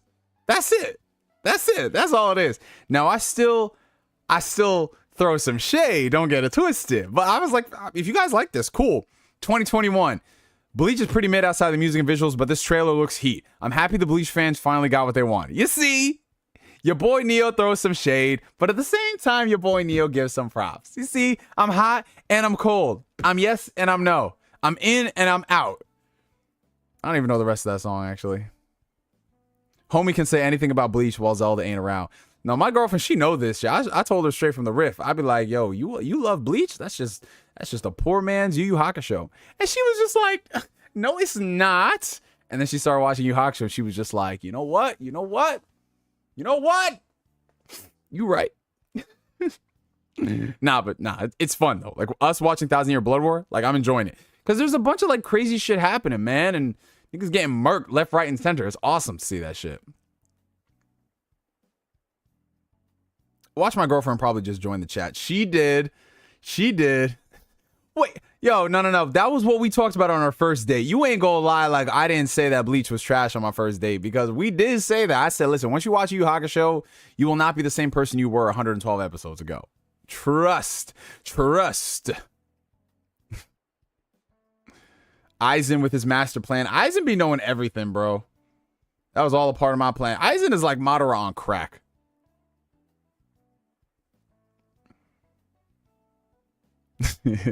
Hey Bella, yo Bella, you gotta go hit up my girlfriend Bella because my girlfriend wants to know how to do a split. And I said, if there's anybody to know how to do a split, it's Bella, who's about to be on the Olympic gymnastics team at this rate. Did you finish the Swordsmith arc in Demon Slayer? No, we actually didn't. I ain't going front, man. So far, I'm having more fun watching the new Bleach than I am the new season of Demon Slayer. I don't know if that's a good thing. And listen, that's crazy to me because I love the last season of Demon Slayer. Yes, the Yu Hakusho manga is goated. And it's definitely more raunchier than the anime. There's some shit the anime didn't put in. Oh shit, Ace Breaker's in the chat. What did he say? He says, I'm here and I'm late like my child support payments. What's going on, y'all? Wait. Hold up. Time out. This man ain't just gonna speed past what he just said like he didn't just say that. Damn, those kids are starving, bro. Those kids are starving. They doing intermittent fasting, not by choice. Fucking Ace Breaker. But you know what? Man, I shout out to Ace Breaker, bro. So here's the thing I need to know, Josh. Is the Swordsmith arc one of those arcs that's like not great, but it's sort of one of those build-up arcs where the next arc is great because this arc was kind of mid sort of shtick? Like, you know, there's some shows where you have like a peak and then it's just like a lull period that's very slow, but it's done with intention. And even if it's not good, the shit that comes after it is awesome. Is that what it is? Because if it's one of those shows where it's just only good for the animation or some shit, I'll be like, no, I can't do that. Oh shit, we got Ace Breaker and Cutter Freeman. The toxicity tonight is about to be crazy. Oh my god, they both came in at the same time. It's like they planned this shit. It's like they texted like, do you want to go first or I want to go first? Like, I don't know. And they just both showed up. It's like somebody just they put the toxic single up in the sky. No, I've watched Fate. I've watched Fate before. Fate Zero, Fate Stay Night, yeah. I haven't kept up with it in a long ass time. I don't know if there's been new shit, but I didn't watch any of the new shit, man. But yeah, if you got like an essential list of like the new Fate shit and how to watch it, I'm definitely down with that, Josh. Because I really enjoyed Fate Zero and Fate Stay Night. Oh, we got a $10 super chat coming in from the homie Silver Wolf. When you're done with Final Fantasy 16, you should hop back on that greatness we call Legend of Heroes. You better relax, Silver Wolf, because this man Bond might just go ahead and give you some curly top. Anyways, yeah, I will definitely, you know, if I need a RPG to play when, you know, I'm done with Live Alive and I'm done with Octopath Traveler 2, and then Bond is about to type in all caps, Octopath Traveler 2? Octotrash? Fraud? This guy Bond. This fucking guy Bond. Oh, man. Yeah, way back when, Josh. I'm talking like 10 years ago. Back when I still watched like anime on my laptop and shit, and I'm like, damn, man, back on my PS3 and shit, bro. Man, I remember back in the days we used to be watching anime on the PS3. Yo, y'all remember on the PS3 how we used to hit up those websites? And this sounds so sketchy. Yeah, sure, watch porn as well.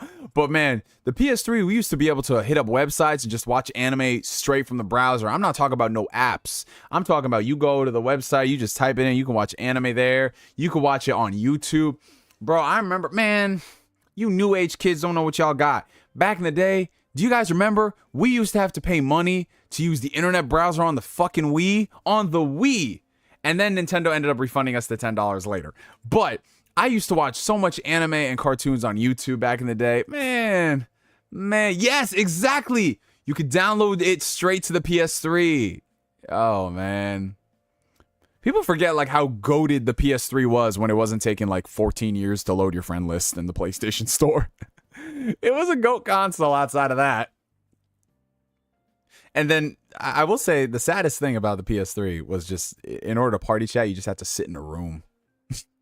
You couldn't cross game chat. You couldn't do any of that. You just had to sit in a fucking room and just stare at people, just stare into the abyss like that. I forgot what I bought with the refund money. I forgot. Nah, you know what was like, this is where I was just at that point where I was just spending money on bullshit on the Wii.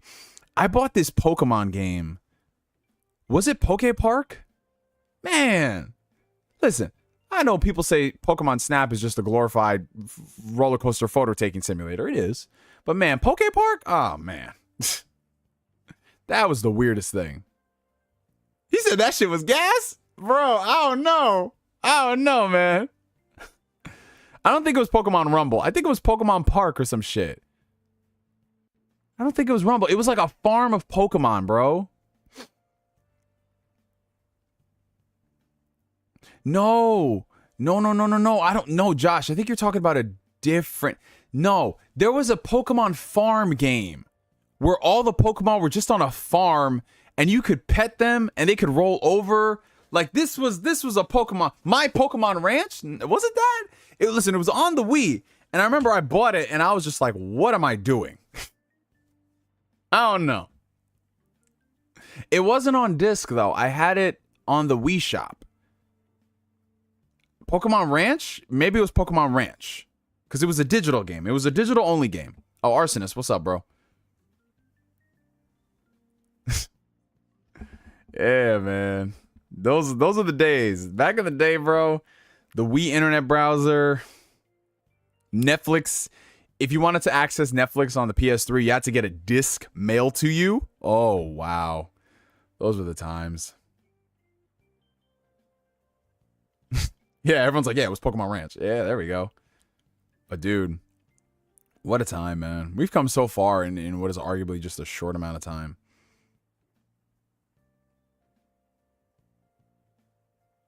Yeah, you couldn't do anything on it, bro. You could do nothing. I was like, why did I buy this, man? Now, you know what it was? I bought a lot of shit on the Wii that I don't know why I did. Like, I remember when I went to go buy Super Smash Bros. Brawl the day it came out. I pre-ordered it at Toys R Us. Ah, rest in peace, Toys R Us. And I remember when you bought a Wii game that week, it was like buy one, get one 50% off. So I remember I bought Super Smash Bros. Brawl, and then I picked up My Sims, which is just like a nerfed version of The Sims. And it was not fun at all, man. It was like Sims that looked like Minecraft's characters before Minecraft's character. No, it was the craziest fucking thing, bro. It was the craziest thing. And I was like, because I really loved The Sims 2. And then I was like, okay, this is like a Sims game on the Wii. No, it wasn't. No, it wasn't, man. But yeah, I remember I went to oh, dude, I remember when Nintendo games used to come out on Sundays. Oh, man, Sunday Nintendo games. I remember... What was the first one? I think the first Nintendo game that I had consciously went and I bought on a Sunday. I'm not talking about like, oh, I was a kid and I went to the store with my parents or blah, blah, blah. Whereas a game where I was like, I saved up my money and I knew this game was coming out and I went and I bought it. That was Pokemon,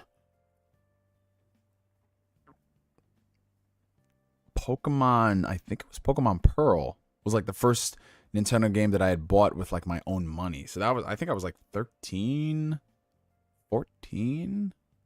And I actually went there. I was just like, yep, I'm going to the store with my money that I made from washing dishes and mowing the lawn and all that shit. I'm gonna buy myself Pokemon Pearl. And it was great, dude. I remember I bought it at Target in the Palisades. So if any of you guys are familiar with like the tri-state area, New York, New Jersey, Connecticut, I went to the Palisades Mall. They had Target there. And I went and I bought that on a Sunday. And it was so cool because I remember I was at that point in my, it was middle school. So I was in 8th grade. I was at that point where it's like I had literally nothing else to do for the rest of the year. I passed all my tests. So I was just chilling. So I could play video games whenever I fucking wanted. And I remember I bought that game. I played it so much that day. I played it so much that week. I remember I beat the game the week it came out. And I was like, damn, bro. Let's do it again. That was like the last time I got really obsessed with a Pokemon game. It was Pokemon Pearl. And then after that, it's like every single game that came out, I put a little bit less time into, or I didn't play it for a while. So, Heart Gold, Soul Silver, I actually borrowed my brother's copy when he bought, I think it was, he bought Soul Silver. So I played that. I didn't buy my own. And then when Pokemon Black and White and Black and White 2 were coming out, I was like, yeah, fuck this. I'll skip that. So I skipped it for a while. And then I went around and I finally played it. And I was just like, oh, this is really fucking good. Damn, man. And then I was like, I was so hype off of that I was like, all right, I'm going to buy Pokemon X and Y day one. I bought Y day one. And then it just, bro, when I tell you it took me a solid like year to finish that game. And the funny thing is I was at the end of the game for the longest time. And I was like, I think I'm only finishing this game because it's Pokemon and that's it. I don't really like it. That's when I stopped really buying Pokemon games. What's up to all the new people who've been joining? If y'all are enjoying the stream, make sure you hit that like button. Helps out the channel tremendously. No, Pokemon Black and White 2 was very good. I think the franchise definitely peaked with those entries. And ever since then, it's just been like some good games, some interesting concepts, some crappy remakes. And then you have Pokemon Arceus, which I still want to get around to playing at some point. Pokemon Legends Arceus. I just don't have the willpower to play new Pokemon stuff. It just doesn't seem as good as it could be. But yeah, Pokemon Pearl was like the first Nintendo game I bought with my own money. And then after that, oh man. Dude, I'm trying to think. Yeah, it was Pokemon that, then it was Pokemon Brawl, wow. Super Smash Brothers Brawl. I remember I bought Link's Crossbow Training day one. Oh man. The hype of the Wii. Oh, it was good times. I still remember picking up my Wii. I actually got my Wii as a graduation present for middle school that summer. So it's 2007. And remember, back then, this was when the Wii was sold out. Where you literally... And it wasn't like now where it's like you have to go online for Amazon for the drops or Costco for the drops or Target for the drops to get a console. Back then, it was literally like you had to call every store in your area. You had to show up if they were doing like a raffle or whatever, and you had to hope and pray to God that if you called and they said they have one in stock, by the time you get there, it wouldn't be sold out. So I remember for my graduation present, I was like, oh, I really want a Nintendo Wii, and the Wiis were sold out. So my parents were like, okay, well, if you find a Wii, we'll go ahead and buy you that, and that'll be your graduation present. So I said, cool. So for the next like 2 to 3 weeks, I was literally calling every GameStop, every Best Buy, every Target you could think of in the area. And I was like, do you guys have the Wii? Do you have the Wii? Oh, we don't have it. Or sometimes we get shipments on Sunday and blah, blah, blah. And I was like, oh. And every single time I called, it was just gone. And it sucked, man. It really did. But then I got lucky. I remember I called a GameStop in Yonkers on Central Park Avenue. And it was so funny because I called them. It was in the afternoon, I think like 2, 3 p.m. I called them. I said, you guys have the Wii? And it was like, yeah, we have 2 Wiis in stock. And I was like, oh, shit.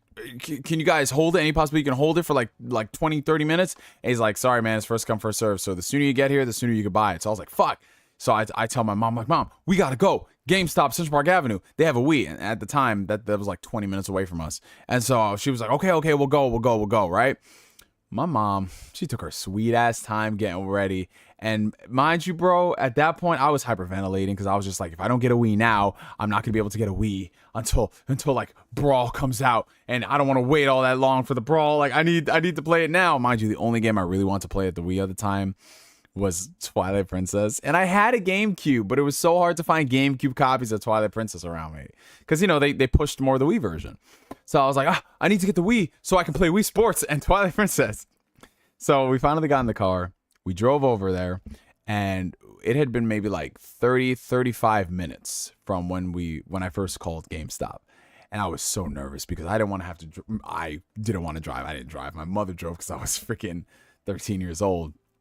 And I was like, oh my God, we got to see if they have it. And so I'll never forget this. So we pulled up to the GameStop, right? And this GameStop in particular was on a hill. So we pulled up the hill, and my mom didn't even have time to throw on the emergency brake. So, you know, on a hill, you just want to make sure the brake is on. I just hopped out the car and I ran into that GameStop. I didn't have no money on me whatsoever. My mom did, but I wanted to run. And the reason why I wanted to run was because this is going to sound fucked up. Was because I saw a little white boy and his mama about maybe 50 feet down the road. And I was thinking to myself, oh no, they must have called for the Wii too. So in my mind, my little black ass was like, no, I need to get this shit. So I dashed out of the car. I went in there. I talked to the guy. I said, hi, do you guys have the Nintendo Wii? And he's just like, 1 second, let me go check in stock.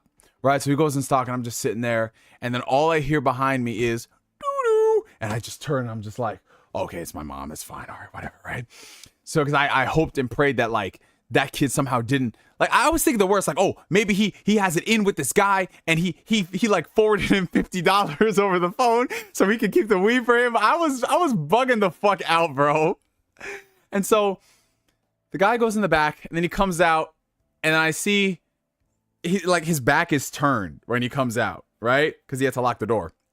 And then he turns around and he's got the Wii in his hands. And I was like, oh shit. So he has the Wii, and then we're over there, and then we're paying for it. And then he was just like, oh, do you want any other games with him? Blah, blah, blah. And my mom was just like, wait, how much is this Wii? It's like, what, $300? Oh, no. Your dad, he can buy you games next time. And I was like, oh, okay. So the only game I had to play for like a week was Wii Sports, because, you know, it came bundled in. And so literally, I'm just over there. We're buying the Wii and everything. And then, man, I'll never forget this shit. I think I created a supervillain that day, because as soon as, you know, the guy gave me the Wii, he put it in the big ass bag. You know, he's like, have a nice day. We're walking outside of the store. And then who should come into the store right after me and my mom but that little white boy and his mom? And he goes to the counter and he says, hi, do you guys have any Nintendo Wiis in stock? And I didn't even want to stay in that store long enough to hear what that store clerk had to say. I just said, Mom, let's get to the car and go. Oh, God. I think I inadvertently created a superhero that day. Oh, man. But that's how I got my Wii, y'all. I got my Wii and I set it up, and then I was playing Wii Sports. And man, this was crazy because I remember, like, I set up my Wii. I did everything the commercial told me to do. I pushed all my furniture to the side, and I created space to play the Wii. And I was having fucking fun playing Wii Sports day in, day out for a solid week, man. I got the high score and everything because I was the only person fucking playing it. And then about a week later, my dad said, here, you can have some money. Go buy a video game from Target. And there really wasn't anything to get at Target at the time because, you know, there weren't a lot of, at least at the time, I wasn't too well versed with what was on the Wii. So the only game I really wanted to play was Twilight Princess. So I bought Twilight Princess because I was like, I want to use the Wii remote. I want to waggle. Sounds so weird. And I bought Twilight Princess, played through it, love the game. I still love the game now. Zack Snyder's Legend of Zelda. And then I remember, I think the second physical Wii game I bought was Pokemon Battle Revolution, which I personally think it was a waste of money. Spending all that money and there was no campaign. Because I thought it'd be like Pokemon XD Gale of Darkness. You know what I'm saying? I loved Coliseum and Gale of Darkness. I lived for that shit, bro. And I bought Battle Revolution. I'm like, oh, so this is just battling people. Oh, okay. Shout out to Miss Zelda Moon with $4.99 super chat. I'm glad you appreciated that story. Yeah. Your boyfriend was definitely about that life. He was definitely... This man created another Obito that day. Hey, yo, Grimdara. Oh my God. Godzilla Tommy says, I had to pause my game for that story. I'm not disappointed in the slightest. Yeah, man. It was a lot of fun, bro. It was a lot of fun. I mean, granted, your boy Neo has also taken L's before in the past when it comes down to buying consoles and shit. How do y'all feel about buying an Xbox 360 at the peak of when it was popular and not being able to play any of the mature rated games? That was your boy Neo circa 2007. So I bought a 360. I got the Xbox 360 core model because it was the cheapest one available. Because I really wanted to play Naruto Rise of a Ninja. It was like the first open world Naruto game. It was like, oh my God, a Western studio working on Naruto. It was made by Ubisoft, believe it or not. And I really wanted to play that game. So I bought the 360. I got the game. And I remember playing it and I was like, this feels wrong. Because the weird thing about that game is that it didn't have all the voice actors from the anime. It had Naruto and it had, I think, Sasuke, Sakura, Kakashi, but all the supplemental casts were played by like, I'm not even talking about voice actors we all know. I'm just talking about like, it's not like they got random Ubisoft developers to voice like Jiraiya and Konohamaru and all those people. It was very strange. It was very fucking strange, bro. But I had a lot of fun playing Rise of a Ninja. And, you know, that was really the only game I could play on my 360. Because my mom, she didn't want me playing Call of Duty or, you know, Gears of War 1 was big at the time. And it just really sucked because I was looking forward to all these big games that were coming out. Like Modern Warfare had just dropped and I can't play that. It's terrible. So I ended up returning my 360 and I got the money and I think what did I do with it? I I think I bought a shit ton of like Yu-Gi-Oh cards or something. But then the following year, I got another 360. This time I got the better bundle. It came with a hard drive. It came with like 2 games, Kung Fu Panda and Indiana Jones. And that is where, like, even though I wasn't allowed to play any M-rated games, my dad was able to sneak me some. So what he would do is I would like tell him the game that I wanted, and he would go to like Target and he would buy the game, throw out the case, and he would bring the disc and he would call me into his room and he would just be like, here. It was the most shadiest shit that was ever conducted in this house. And I remember the first thing he bought me was Call of Duty World at War, because I really wanted to play that game. And I have a lot of fond memories with that. It's my favorite Call of Duty for a lot of reasons. I love the zombies mode. I love the campaign. And it being like the first M-rated game that I owned on the 360 was sick. That, and then I remember got like Left 4 Dead 1, and then Gears of War 2. Man, it was just such a good, like 2008 was such a good year for gaming, man. I loved it. Yeah, and you know, the funny thing is, playing zombies and all the other things was how I got really cool with a lot of people who I still talk to this day. Like Godzilla Tommy over here, we got cool because of Naruto stuff, but we're also really big gamers, and we played a lot of zombies. Like, man, I remember, dude, the night that the Call of Duty World of War Darius zombie pack came out, we were playing that shit from 9 p.m. until 5 a.m. in the morning. Like, oh my God, we was having so much fun with that shit. It was me, my homie Bob over here, Godzilla Tommy, my boy Shadow, Shishiru. Like, oh my God, so much fucking fun, dude. It was great. Great fucking times. Like, if you had a 360 during that generation, bro, you was really eating like a king until the console red ringed. But ironically, my 360 never red ringed. It had the disc tray error towards the end. Like, the week Halo 4 dropped, my 360, oh God, you guys will not believe this shit. The week Halo 4 dropped, I was so excited because this was like the first Halo game that I got on launch. Because Halo 3, I didn't have a 360 at the time, and I couldn't play M-rated games. So I got Halo 3 a year later. Halo Reach, I got for Christmas that year. I didn't get it on release. So Halo 4, I was there day one. I was like, yeah, I'm going to play this shit. Last swan song of the 360 or whatever. Bro, I put that disc in. And I'll never forget this. Like, my 360 at the time, I was playing it at my computer. Because I was also talking with friends on Skype. So I'll never forget this shit. My 360 was on the floor. And I was sitting in my computer chair. And I just so happened to bump the 360 slightly with my foot. And then from there, I hear one of the worst sounds in the world. All I hear is, and I took off my headphone. I was just like, what the fuck was that? And I looked down at my 360 and I was like, I think it was my 360. And so I'm looking. It wasn't Red Ring of Death. I opened the disk drive to see. And the disk drive was stuck. No matter how many times I tried to click the button, it would not open. And so finally I had to bang on top of the 360 and it opened. And I took that disc out and it was just a giant circle ring. The week Halo 4 came out, my 360 freaking scratched its own disc. I was sick, bro. If I was a YouTuber, like a grifter back in the day, I would have been like, biggest rant ever, 360 scratches disc or yada, yada, yada. I was so upset, man. And I was just like, what the fuck? And then shout out to my homie, Walter. He was just like, fuck, no, bro, we got to play Halo together. So he bought me a copy of Halo 4 just so we could play together like that weekend. To this day, it's still one of the nicest things someone's done for me. And I don't even think he remembers that. But dude, it was just like, if you were a 360 owner, man, at least with the PS3, the Blu-rays, it didn't scratch the discs and all that shit. But man, Halo 4, the disc was scratched, and my 360 was on its last legs after that. But I never got a Red Ring of Death. My PS3 ended up dying towards the end of the 2010s. It didn't get the yellow light of death, but the hard drive failed, and it just stopped displaying on the screen. So I was like, ah, shit, there goes the PS3. But eventually I do want to go and I just want to buy a 360 and a PS3 just to have it. Because there's a lot of backwards compatible stuff that is not available on the new systems. Your 360 supports itself. Oh, shit, bro. Fucking hell. Yeah, man. That's why I'm so grateful that the new consoles are at least reliable enough, you know?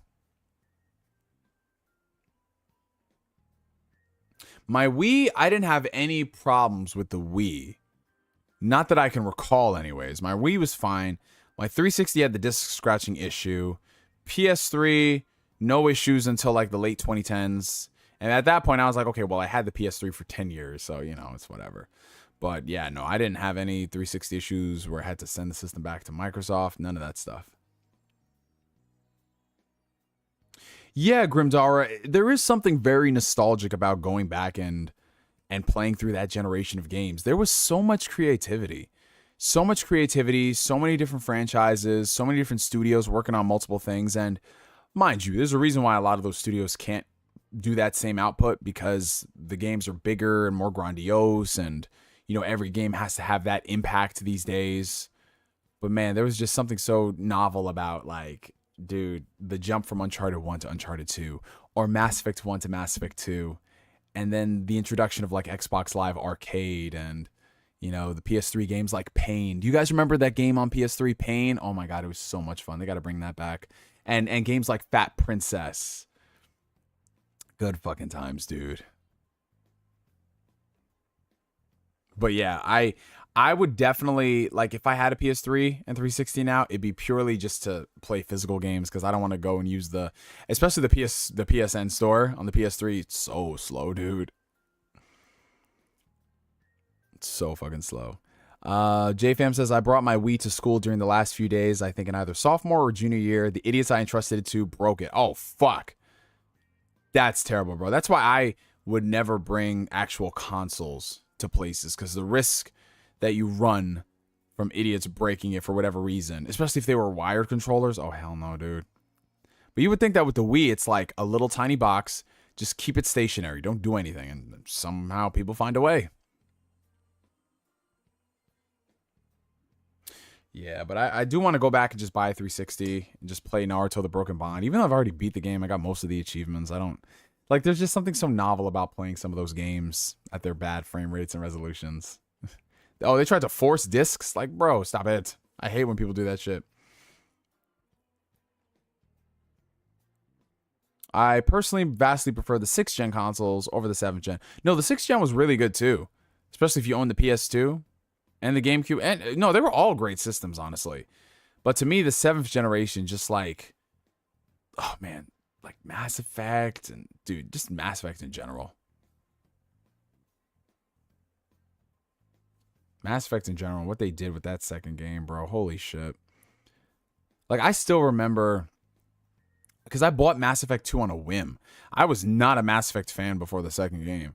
All I remember is I was watching my friend at the time. He had it wasn't a podcast, but him and one of his friends, who I'm still really cool with now, they were reviewing like the first 10 hours of like Mass Effect 2.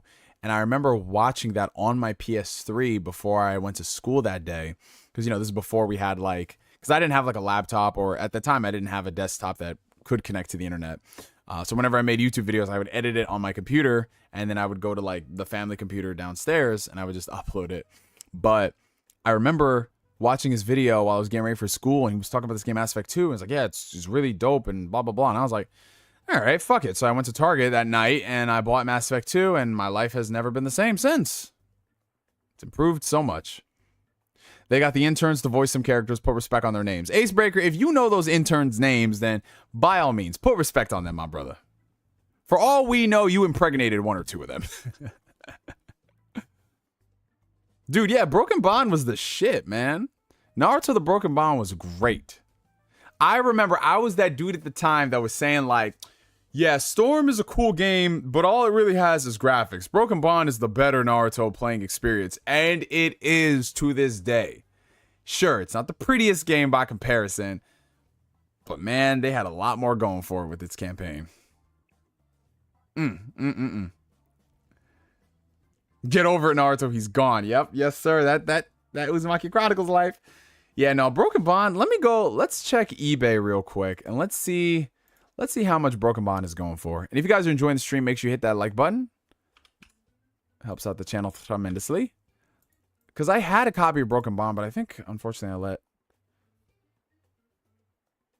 Oh. I have I was looking up shoes on eBay, and there's just a shit ton of like retro Jordans on my feed now. Naruto, The Broken Bond, Xbox 360. Yeah, $30, not bad.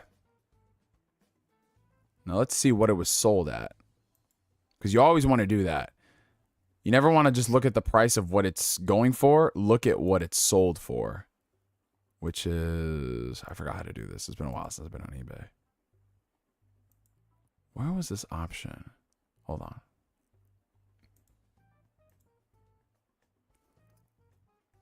Where is this option? I just...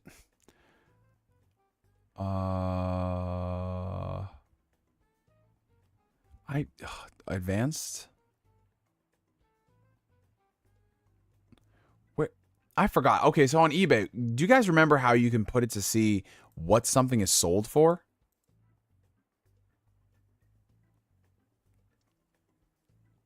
Like, I know there was an option that shows you what it's sold for.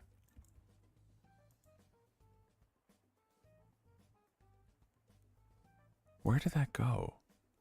Is it customized?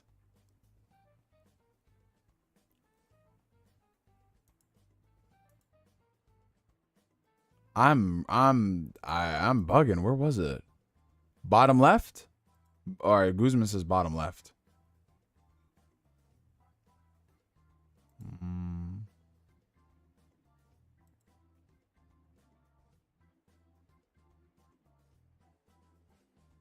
Okay.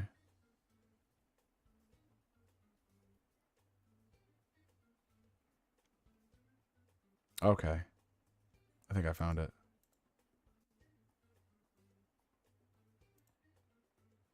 Oh, show only.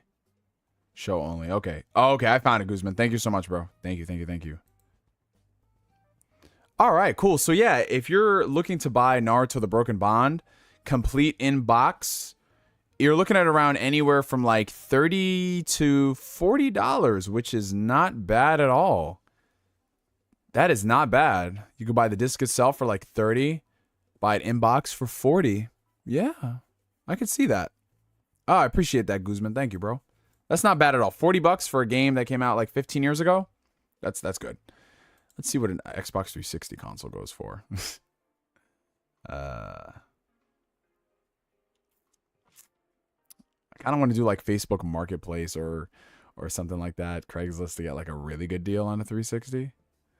Wow, so 360s, wow, so people are selling some of them, like the slim models, for like $50. That's not bad, dude. That's not bad, man. I might go ahead and just buy a 360 again, bro. Holy shit. Damn. 360 with 3 controllers. 360 slim, white, 3 controllers. Someone sold it for $80 with $20 shipping. For $100, that's a good deal. Damn. He said, how much is that Uzumaki Chronicles going for?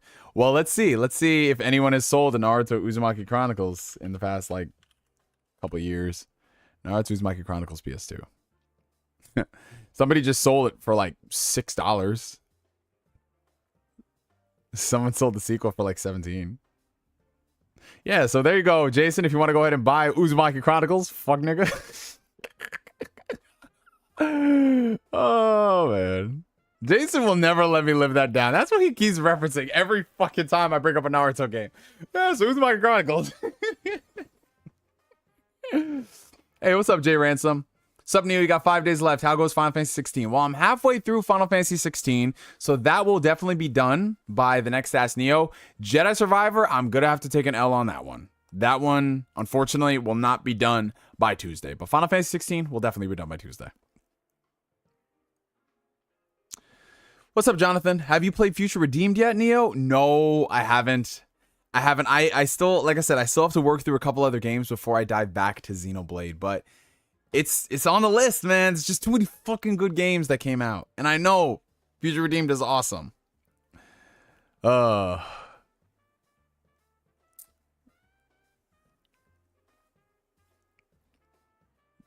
man, I low-key might go ahead and buy a 360 and a PS3. I mean, it's not the smartest thing for me to do right now in terms of my game lineup, but hey, for memories, man. So next Tuesday, you're drinking as a penalty? I didn't know that that was the penalty, Jay Ransom, but yeah, I'll take a shot for not finishing Jedi Survivor yet. Sure. Oh, dude, Jonathan, I can't wait, bro. Like I said, I'm savoring that Future Redeemed because I know, like, I'm not going to get another Xenoblade game on this level for a very long time. So it's one of those things where I'm just going to savor it where I know I have nothing else that's going to cloud. I'll say this much. Okay, so August, there isn't... What's coming out in August? I don't recall. What is coming out in August? I know September is Starfield. And then November... No, end of October, November, I'm going to save that for Spider-Man. So end of October, November is going to be Spider-Man. But Spider-Man I'll have completed in like a week. That's what I did for the first game. That shit was done in a week. So yeah, I think Xenoblade might be like an October game maybe for me. Xenoblade Future Redeemed. Because I'm looking, and I already know Starfield and Spider-Man. Alan Wake 2, I'm going to have to hold off for a bit. Yakuza... what's that thing called? The Man Who Erased His Name. I'm gonna hold off for a little bit because I still have to finish up Ishin. Yeah, Armored Core comes out next month, but I'm not getting that. It looks cool, but I'm not an Armored Core fan like that. I mean, I know for new people, it's cool, pick it up, but I'm okay. I'm okay. Oh yeah, the Clash of Ninja games used to be the fucking shit, bro. Clash of Ninja 2, Gekto Ninja Tyson 4. Yo, what do y'all know? When we imported Gekto Ninja Tyson 4, bro, oh my god. Let me see if Naruto GNT4. Let's see if people are buying that on eBay.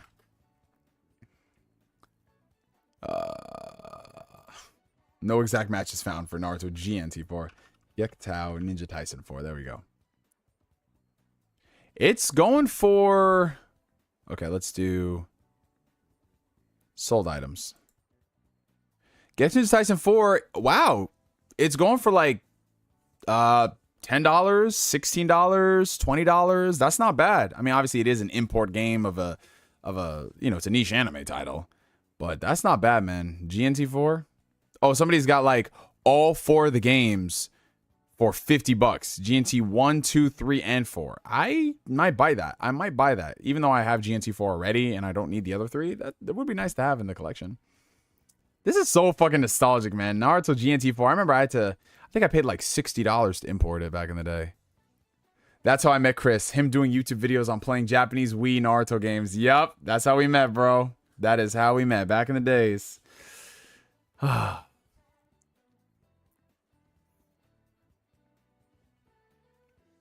Do you still have Clash of Ninja EX2? Yes, I actually do, Jason. I have my Wii. I think I have my Wii games here. Yeah, I should. Hold on.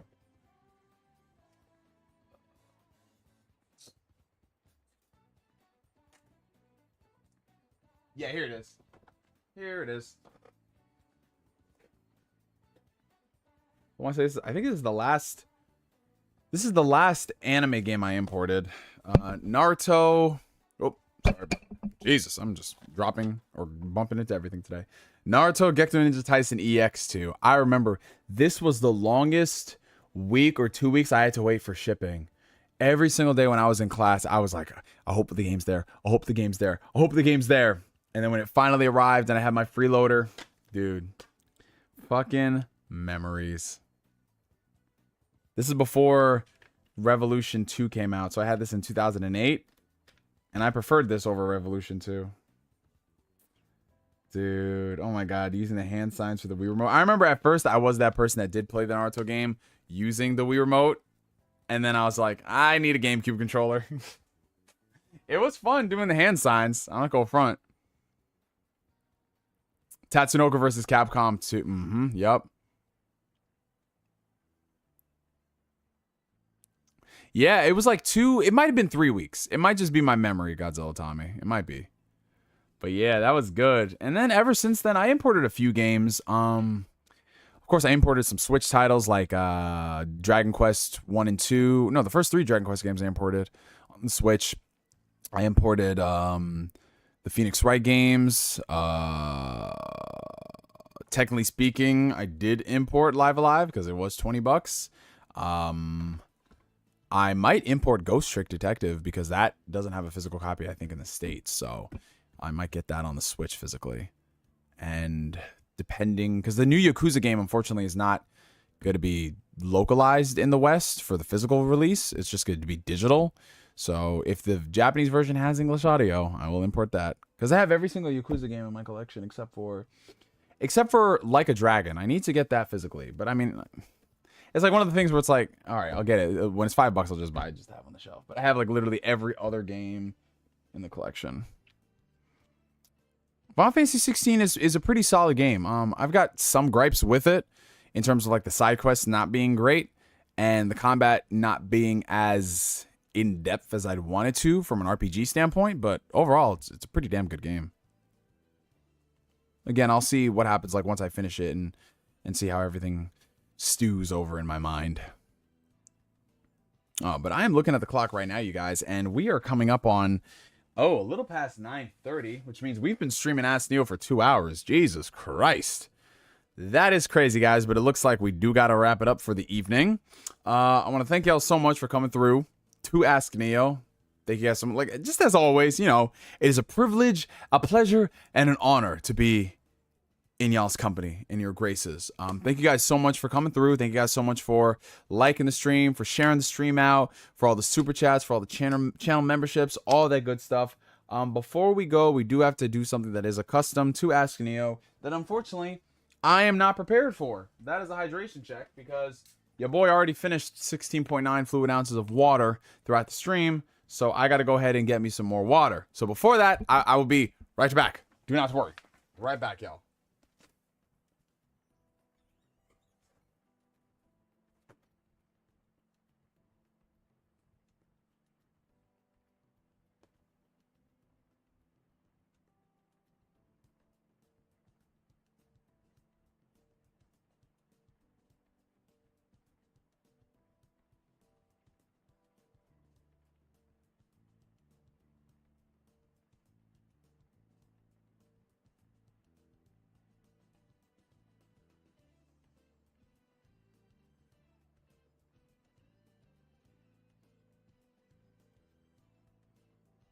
All right, don't go anywhere else, my friends. Well, don't go anywhere else. Because I've got my water. Got my water for tonight, and I promise y'all, by the time we do the next Ask Neo stream, I will fix all the issues with the lighting. I don't know why all of a sudden it starts acting like this, but yeah. Grab your favorite H2O beverage of choice, and unlike the last stream, oh shit, we got Gaming Addict coming through to the very end. What's up, Addict? How you doing, brother? I'm getting murdered by a pals boss on Persona 5, man. Oh, which one is it? Which one is it, man? I'm really curious to see which one that is, Addict.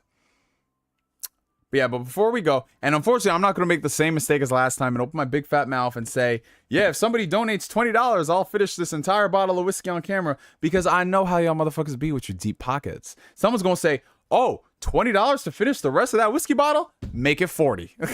Some shit like that. So before David's like, don't you judge me. Yeah, I'm looking at you specifically, David. Before we go, we're going to have our favorite H2O beverage of choice. And on the count of 3, we go the one that hits you with the ads, and if you don't kill them fast, he replaces them. Oh, are you talking about the I forgot his name, use case teacher? That boss? The painting guy? You talking about that one right now? Or somebody else, Addict? You said, yo, Tommy, if you donate $40, I will finish this and I will stay streaming until I finish it. But yeah, before that, grab your favorite H2O beverage of choice. No, he has robots. Oh, you're talking about, oh, okay, I know where you're at. Yeah, that is kind of more, yeah, it's Okamura. Yeah, that is annoying. That is fucking annoying. But you got this, man. Honestly, what I did was I just looked up a guide for that because that shit was annoying the fuck out of me, man.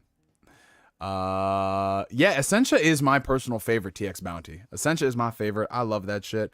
I got Nestle Pure Life today because it was on sale for the 16 or the 24 pack, something like that. I don't know. Anyways, y'all, on the count of 3, we're gonna go ahead and have ourselves some hydration. So 1, 2, 3, hydration.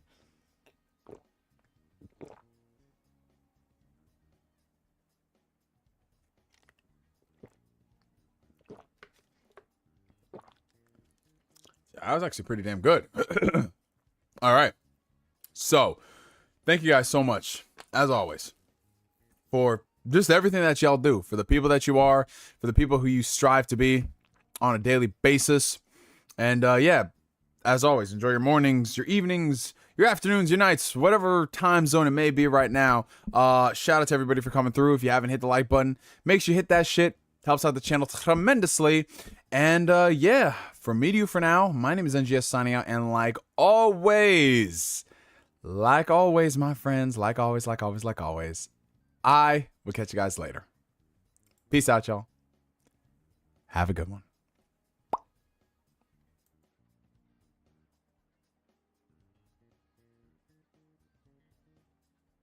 Wait. Hold up. We back up. I regret to inform the haters. We back up. Mr. Platink, you was in the chat this whole time, or you just came into the chat now? Oh man, Mr. Platink, I haven't been able to see you too much on the streams because you've been busy in schedules and all that shit. But shout out to Mr. Platink. Hope you doing well, man. Hope you doing well. You know, you gotta shout out the homies that we don't be seeing too often, man. Like, you know, y'all know how it is. But anyways, from me to you for now, my name is NGS signing out. And like always, I will catch you guys later. Peace out, y'all. Have a good one.